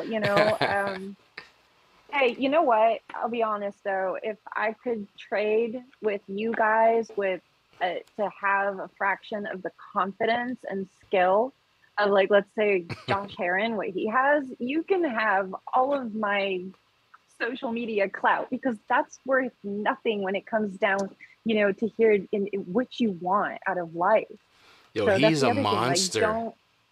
he's amazing. He's a monster. Oh Yeah. my All those God. guys are amazing. I mean, I just recently rode with him, so that's why that was on the tip of my head. But they're all amazing. No, I saw him on MotoGP, also in Texas and stuff. Very cool guy. I mean, he's been out here in New York. I saw him over there. Always very welcome and very chill. But he is a beast, man. Oh my God. I'm like, God damn, I suck. So it's not even just you. So it's me too. I'm like, damn, I suck. After watching him like slide it out, like, he's doing it in the street too. I'm like, oh my God, I'm sweating bricks watching He is this guy. the only person that I will trust to have him like back it in like that in front of me on the street. Like, if it was anybody else, I'd be like, bye, I'm out. Yeah, he's awesome, man. He's a fun guy. He's built like a very interesting brand as a racer and as someone that's riding in the street.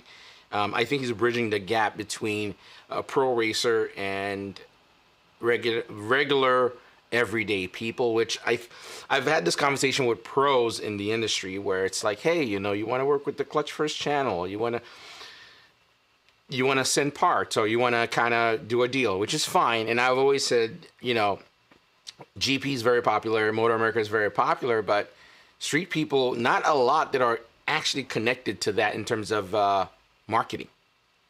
Exactly. Somebody will more likely watch me in my garage with my bike or, you know, my parts, or watching somebody like Eve or something like that, that they will sell thousands or something, you know.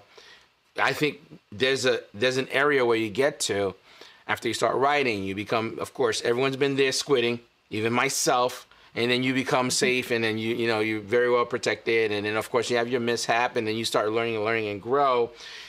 I think the last step to that is really, you know, being part of the motorcycle racing, the pro scene, you know, circuit and stuff like that. I think that's when you really start seeing, you know, people tend to know the greats, the GOATs, you know, Rossi, Marquez and stuff like that. But I'm talking about once you reach a point, then you're really like, oh yeah, I watch GP and stuff like that. Then you notice the Lenovo team, you know, you start seeing other teams. But until then, it's all like word of mouth. And that's where you and I come in. Yeah, absolutely. Going to your point, I think what Josh is doing is a prime example of what he did, branding himself as a racer and being relatable. Yes. You know, he may be controversial in some of the stuff he posts, but you know what? He's got the skills to back it up enough in that genre, and he's doing great in what he's doing. So, you know, so for those people that want more exposure, and I'm not saying be like him, but find your niche, like find how you can be, what you can share with the public that they'll enjoy. I agree. So let me roll this clip real quick, and then I have another set of questions. Guys, this one's running a little bit long. If you guys are tuned in, please, thumbs up, always helpful. Again, not a lot being asked here, but if you want to help the channel, you want to help us keeping these streams coming, always hit that thumbs up. If you have a comment, you have a question or something like that, you could always ask, you know, after the stream goes live, you're watching it, we'll come back and reply to stuff. So let's see here. We're going to talk R7 real quick, but you know what? Let me roll your intro of that. It's kind of cool. Hey guys, so I just finished up 2 full 30-minute sessions at Atlanta Motorsports Park on this beautiful YZF R7, and it is definitely, it is not what I was expecting. Actually, I wasn't expecting anything, if we're gonna be honest. I had no clue what this bike would feel like. I was told it was a completely different and new machine. You know, it's not taking place of the R6, it's not competing with the Twins Cup. You know, so it's definitely different. From what I can say right now is it's amazing. This track is incredibly technical, and literally almost every single corner is blind. So I was very intimidated to get on here. Never been. This bike just made it so easy to learn. It was effortless. It handles amazingly. It turns on a dime. There's just so many good things that I can say about it. So first general impression is really been awesome.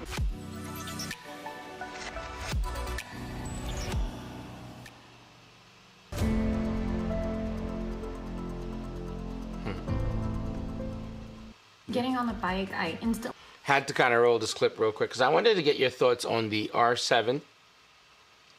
I rode that in Texas, and I mean, my honest opinion, I did say that I don't think that's like my favorite bike. I think it makes a nice base for doing track days, but I think I was looking at it with different lens. Okay, when I spoke to my boy 5up, he was like, yeah, I mean, you're looking at it completely different because you're riding like Street Fighter or a V4 or Hyper.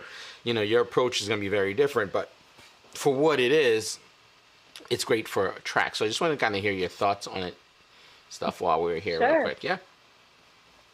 Yeah, so it's, for me, it felt like a smaller displacement bike, like maybe a 300 or maybe a 400, let's say, in the its weight and how easy it was to move.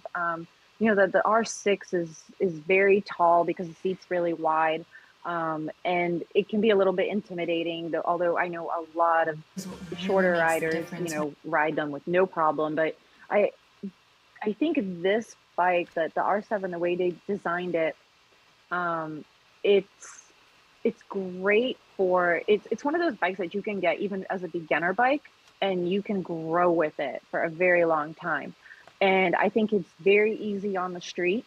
You can have a lot of fun on it, just like you would on track, which says a lot because you know the saying, it's a lot more fun to ride a slow bike fast than a fast bike slow. This like bike really defines that. It's very confidence inspiring. At least it was for me. Just the positioning on it and everything, and just the way it turned. Now, yes, it definitely, I would say, needs full suspension and all that. You know, once you get you know, a little bit faster and stuff. But I mean, out of the box, it's a fun machine, and it's funny because yeah, like I know a lot of racers now are buying them and are completely yeah, like swapping the suspension, and it's a great bike. I'm hearing from everyone. So you know, taking it out on track.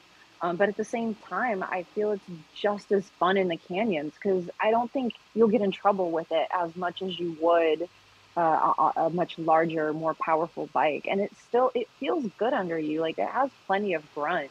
At least for me, you know, like I said, going on this track that absolutely terrified me. Like I've never ridden this track.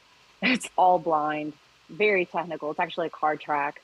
I felt really good on it and picked it up really quick. So, I mean, kudos to them for that. You know, but it's unlike anything. It's totally different than an R6 or an R1.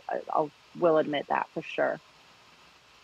So it's definitely not a replacement for those bikes. Absolutely not. At least from what I saw. Again, when I rode the bike, I was like, no, it was a little bit buzzy. But then I was riding it in the street. Mm-hmm.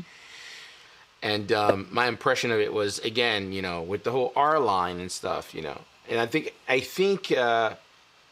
Yamaha is starting to get a general idea, because you're seeing a lot of people referring to it now as a YZF, you know, R7, mm-hmm. not R7.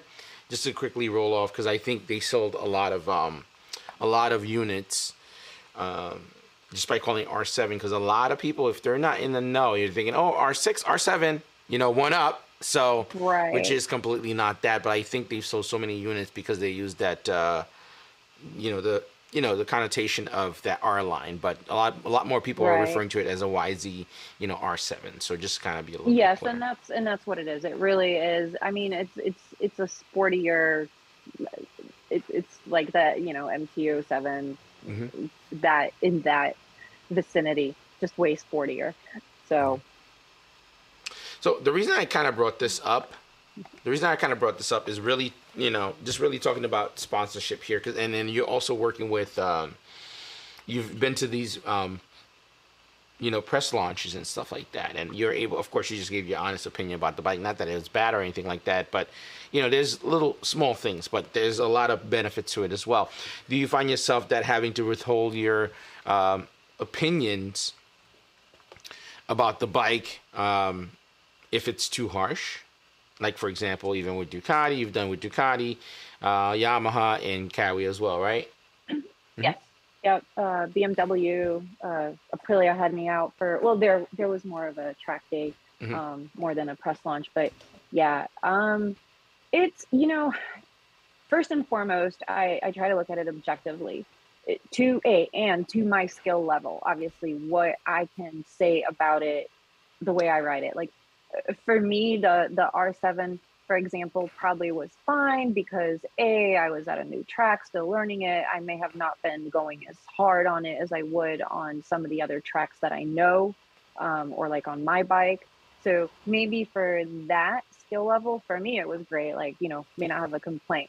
And you gotta remember that goes the same for all bikes. So I try to objectively talk about it in the experience that I had and how I was riding it. And I want to make that clear always with people. Like, mm-hmm. if you're a racer, you probably shouldn't be watching my reviews.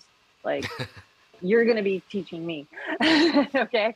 So this is for people that are at my level, and, you know, and care about that opinion, and that ride similar bikes or similar styles and similar conditions to what I would ride. if there is something that I truly don't like or am displeased about, you know, that's important to say those things, and you say them politely. There is always a polite and proper way to say something that you may not like about something like a motorcycle. You know, it's different than like, oh, well, this helmet just doesn't fit me and whatever, so you're not going to review it. Yeah. But motorcycle, there's so much more to it. Like, there's lots of amazing things it does, and then there's some things that it doesn't do well, and it's okay to call those out. I think it's more important to be honest and sincere. And then if it is something that is a negative, well, maybe there's a way to fix that. So maybe you address it that way, you know? I'm just saying there's definitely ways to present it. And I think some of the guys that do this professionally, like all the time, they're obviously way better at it. They know how to handle that. So I'm still navigating those waters where, you know, I want to be positive about it and everything, but yeah, you can't lie. You still got to be honest. I mean, the suspension is squishy. It's squishy. It's, you know, you probably want to upgrade it. Like, it's not going to handle you at an intermediate pace, you know, something like that. So just be honest with it. I don't think personally that's a bad thing. I think we need to be honest.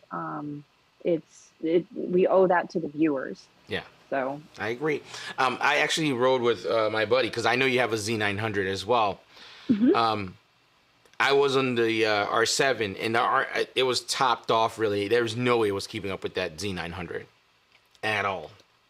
That bike is a fun bike. Lots of power, actually, by the way, that Z900. So congrats. That's I'm assuming that's your daily, that you could just be out there without having worried that... it is. Yeah. For me, when on the R7, I didn't have any issues regarding my knee or my back or anything like that. The back of my neck was just like killing me, just like going like this the entire time. Really? Yeah. But it's not just an R7 thing. It's pretty much any super bike. I was riding that all day, and then we rode it to Coda, and I'm like, oh my God, I slept like a baby that night in the hotel. Like somebody beat me over the head like all day for like 9 hours. So that was funny. So I'm definitely have a super bike, because you just have to have one. But it's still gonna, like, a naked bike's still gonna be like my thing to ride on a daily basis. Yeah. So 100%. So much more comfortable. Yeah. You know, it's funny. I always say that, like, my 6R, I call her trouble, because you can't ride that bike like chill. And if you are, you're miserable. Yeah. Like, everything hurts. My wrists hurt. My hand hurts. It's just, and it's boring. Like. I love sport bikes because they're beautiful. They're sexy machines. That's what got me into riding. Like, ooh, I want a sport bike. Like, you know, whatever. Like, but let's be honest. Like, in reality, like, they suck for riding on the street. Like, God forbid you have to go 45 miles an hour for 10 miles. Like, why would you want to do that on a sport bike? And they're gonna be hot. They're gonna be really hot. And I know people say, oh, Ducatis are hot. Guys, any 1000cc bike you're gonna get, they're all gonna be very, very hot, because you're sitting on a big engine that is giving a lot of heat. The thing is, I think Ducati's known for this, because the cylinders are facing towards the crotch area. I think on a Beamer is gonna be your ankles. Each bike gives it to you in a different way. It all depends where you want it in the style you want, because they're designed to be going fast, so that heat is always being distributed through the wind. So when you're going slow, those flaws tend to be pronounced. So just I wouldn't say flaw. The heat has to go somewhere on a giant engine, so it's gonna have to go somewhere. So, you know, in the beginning, I used to think to myself, this bike is hot. Where do you want the heat to go on a 1000cc bike? Where?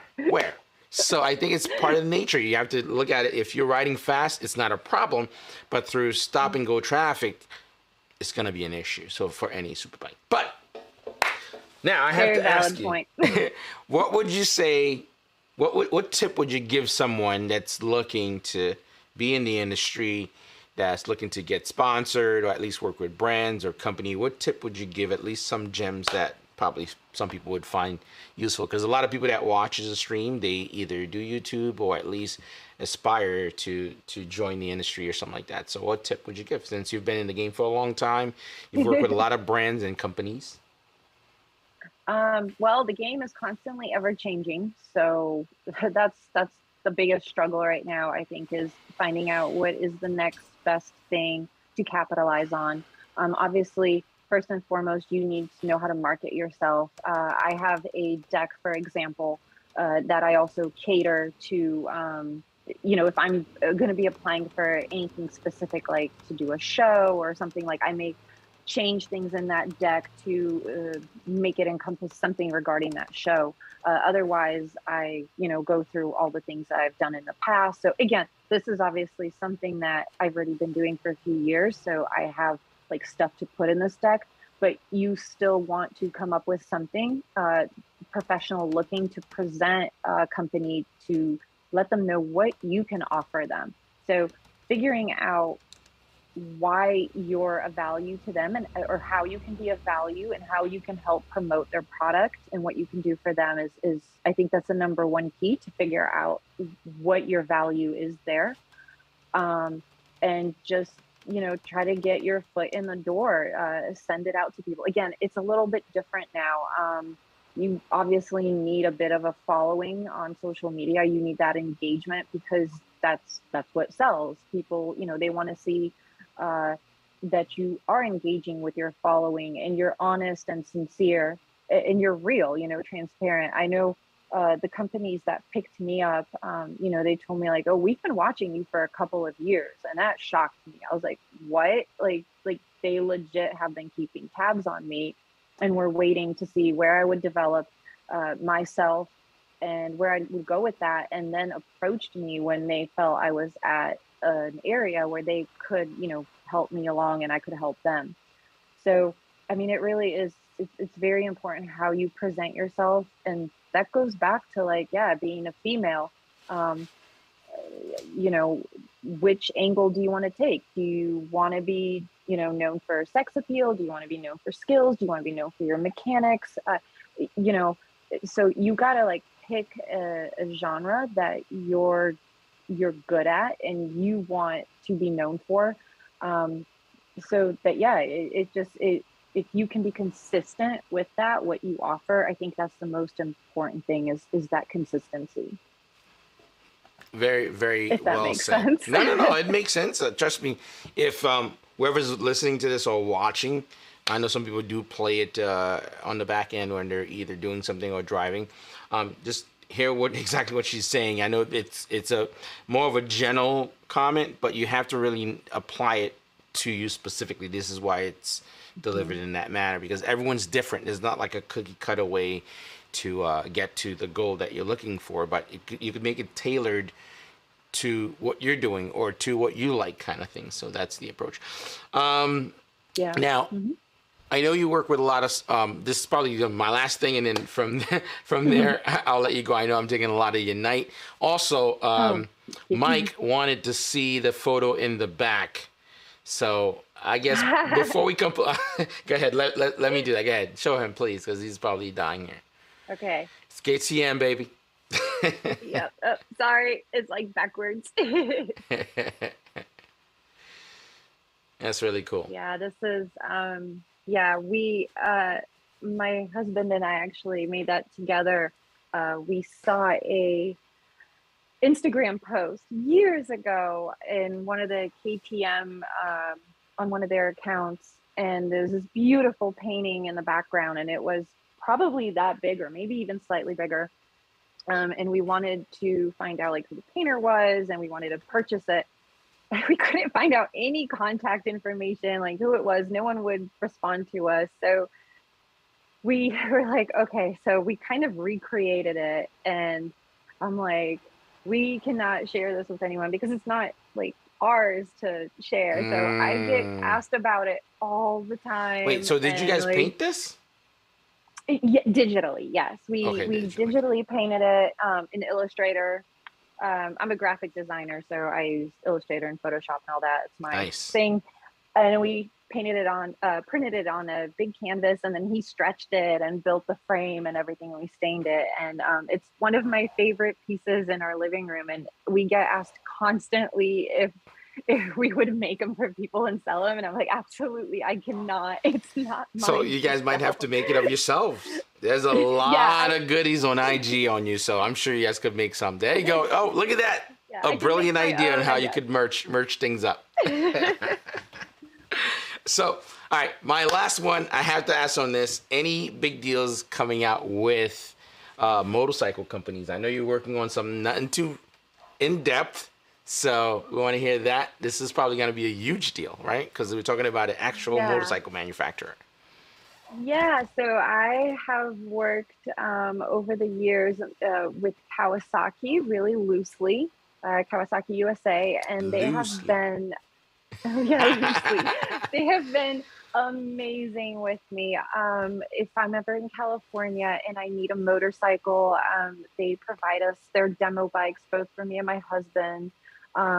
You know, they're very open working with me, and just I can bring something creative to the table, and they'll if it's, you know, if it's beneficial to them, like they usually go for it. So it's very cool being able to work with them. They're a great team of people and very responsive.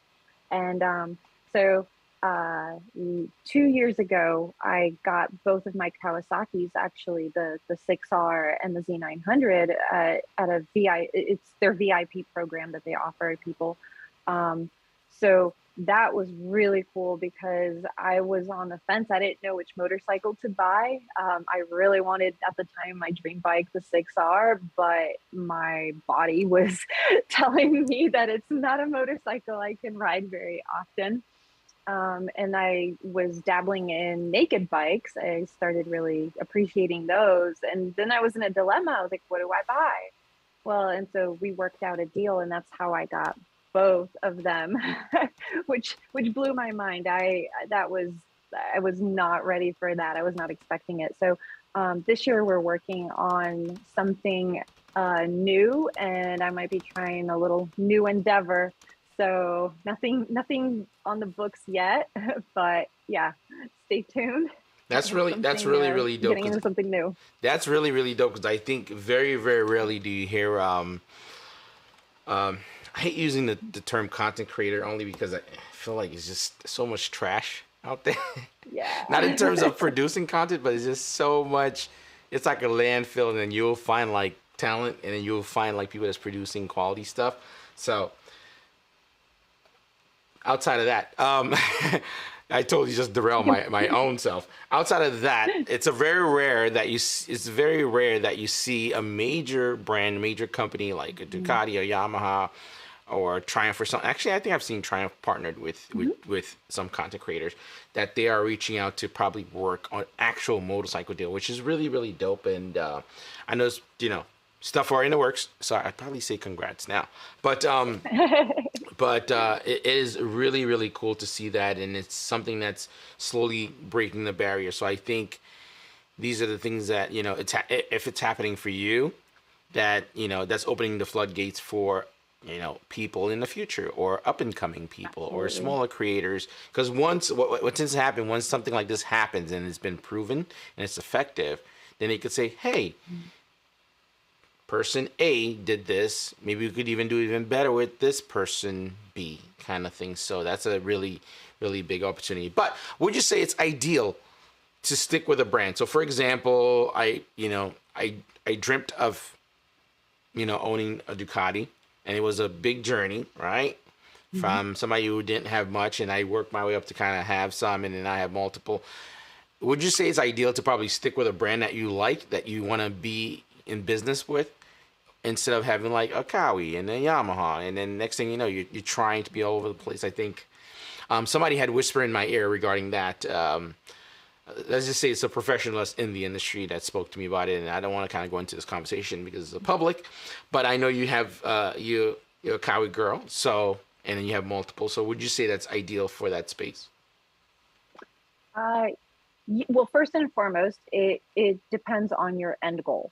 There are many deals you can work with. Like right now, many manufacturers, like you mentioned, Triumph, especially Triumph, even Ducati, they're willing to work with people. And so there's different levels of it. Like you can get loaner bikes and review them.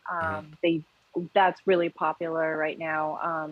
But yeah, to get to that next level of actually owning your bike from them, not getting a loaner bike, like that's that ultimate end goal, right?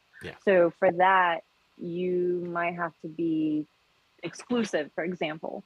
Like up until now, my goal the entire time through social media was to ride all of the bikes, experience as much as I can, learn as much as I can, because I came from riding one motorcycle and I was terrified I would never jump on anyone else's bike. Now, you're willing to give me your bike, you damn better believe it, I will ride it. Like I may not ride it great and I'll be very careful, I won't crash your bike, but I will ride anything and everything you give me. So that took years to get there, but that was my goal. So I was very open and excited to working with everybody because I wanted an objective view. Eventually I found my jam. I found a manufacturer that I just enjoy their motorcycles. They happen to be amazing people. So if you find that relationship, that's to me worth more, those relationships, than just jumping around. And you know, eventually there's only so much you're going to get as a content creator. So figure out what your end goal is. If you want to get into testing and working with all manufacturers, then yeah, that's going to be harder to get that end deal. But yeah, like for me, that's, I weighed it out and I'm like, well, does this mean I can't test ride other motorcycles anymore and write about them? That's what I was going to ask. If I go exclusive, right? So that's different deal. So you have to figure out what is it worth to you, and I put a lot of thought into figuring that out. So it's so tailored specifically to each and every person and what they can offer. So it is difficult, and it's ever changing. Like I said, it's every year it's different. So you have to learn to adapt to that as well and figure out quickly what social media wants. You know what's crazy? You will be the second name connected to Kawi. You know that, right? At least I'm talking about in regards to everyday content creator, not like a racer or anything like that. We're talking about, I think it's what's his name? Totally gonna pull him up right now. Let's see here. Oh, I totally should have done that a little bit earlier. 1 second here. Well, and you know, Christy Lee, she's been a Kawi brand ambassador for many years. Oh, see, that I didn't know. Now she's more on the car side with her history from All Girls Garage, but yeah, she worked exclusively with Kawasaki too for a long time. I believe she still is. She's with their I know she's doing their dirt bikes too. So the one thing I've noticed with them, whenever they get somebody on board, they stick with them. It's a big deal. It's very difficult to get to that space, but why isn't he coming up? Totally just can't pinpoint the name. Give me a second here. I know, I'm trying to think too. Jason Britton. Duh. What the fuck, yeah, dude? I just totally, yeah. I think you and him and probably the lady you just mentioned are the only people that are just, you know, regular content creators that are a part of Kawi. I think so. That's a huge deal. I think Jason he's beyond what I'm a content creator. Jason, that's his career. He's an incredible stunt rider. Yes. I mean, that's like way beyond what I do. That's another level. Yeah. So I mean, he's, you know, that's his professional job. So like, I have huge admiration for that. But yeah, like you're right, to get to that level where you're that close with a company and you establish that relationship, which again, it's been years that I've been establishing this relationship. And again, it's being at the right place at the right time and also knowing how to utilize that opportunity. Because that's the other thing. Like I've always felt I've been lucky and been at the right place at the right time, but you have to also realize that it's happening and grasp that and take advantage of that. And you could see his entire stable's carry too. So again, you could see it's kind of a tough thing, I think. Yeah, you could like other bikes. I don't think I've ever even seen him touch another brand, actually. I think it's probably a I'm contractual pretty sure his thing. contract doesn't Yeah. allow that. Yes, I think that's a thing too. But really, really dope. But I think I'm very excited to see in the next coming months to see you make that relationship kind of blow up. It's going to be really cool. I think you bring something really dope to the table. I'm just going to pull up your Instagram real quick. I want to show. I'm sure everyone knows where to find you. A bunch of thirsty ass guys out there. Nah. Don't go and harass her. But I'm going to pull up her IG real quick so you guys could know where to find her. Of course, I'm sure you can. And definitely give her a follow because it's really important we kind of get that 250K up to 500,000 because, yeah, man, why not? She should be. She's earned it. It's been a long time coming, man. I mean, the whole setup is really, really dope. Look at her. Just a G out there, all Dainese up. Always. You know, it's funny. You mentioned that most of my posts are me and my leathers, but you know, that's just the type of riding I do. Like, I don't wear leathers when I commute, but I don't commute that often. When I ride, I go ride in the mountains, and I'm always ready for a crash. So that's why I wear leathers. Oh my God, I love how you said, I'm just always ready to crash. Oh, please don't say that. Oh man, really, really dope content. Also, lots of really goodies on. Of course, this is her and hubby and just chilling. Don't look too close. That's very rare 4th of July. Oh, look at that! I'm hating. There was no like on that one because your husband's in it. All right, we made that right. But yeah, man, really, really, really dope riding, man. Great, great rider, and just wanted to say congrats to all that you've achieved. And, you know, to me, let me just cut real quick here. Just to me, I think it's really important. I love seeing someone that's self-aware and also is just not using like sex only to kind of climb up the ladder. So, you know, there's a huge level of respect that I have for you. And, you know, and I'm not talking about in regards of like, oh, she's the best rider or not. I think that alone in itself, you know, I hold that into really high regards. And also, you know, you and Laura rock together, so that's always a plus too. So that's always nice. Well, thank you from the bottom of my heart. That those words really mean a lot to me. It's something I take really seriously. How, like, what my image is, because to me, this is me. This is the real me. What you see on social media is me. I don't fake it. I try not to hide anything. So, you know, when you can say that about me, what you get from social media, I really appreciate that. Yeah, really cool. Anyway, I won't keep you any longer. We're running on 2 hours. Guys, if you have any questions you want to throw up, even in the comment section, you could always leave comments. We'll reply. And, you know, if you're watching this later, definitely hit that thumbs up. Really appreciate you coming through, Anna. It's been amazing chatting up with you. Yeah, man. If you need anything, you know how to find me. And like I told Laura, same thing too. It's always been it's an absolute pleasure. If you want to tell people where they can find you and the kind of work that you do, that way they just get a general idea who we chat with. So I'll give you the full screen for now. There you go. In her full beauty, guys. You. Chill out. So yeah, primary is my Instagram, Red Spade, at Red Spade. Also, if you guys want to check out our riding videos with Sarah and Laura, we have Moto Tribe. So that's Moto Tribe on YouTube. Please join us there.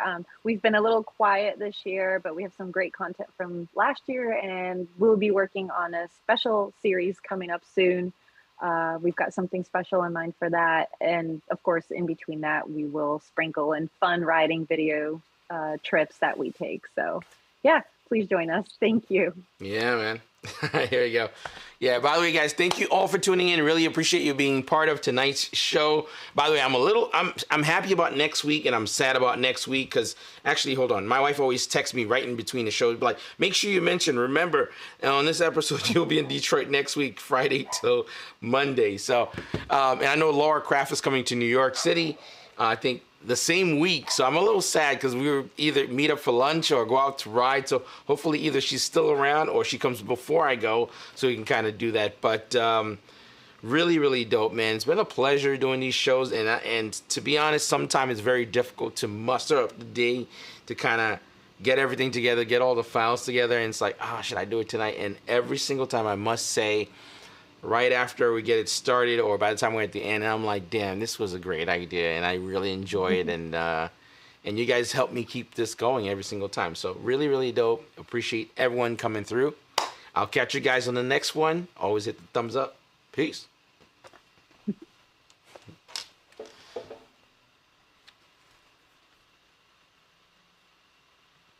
That was awesome.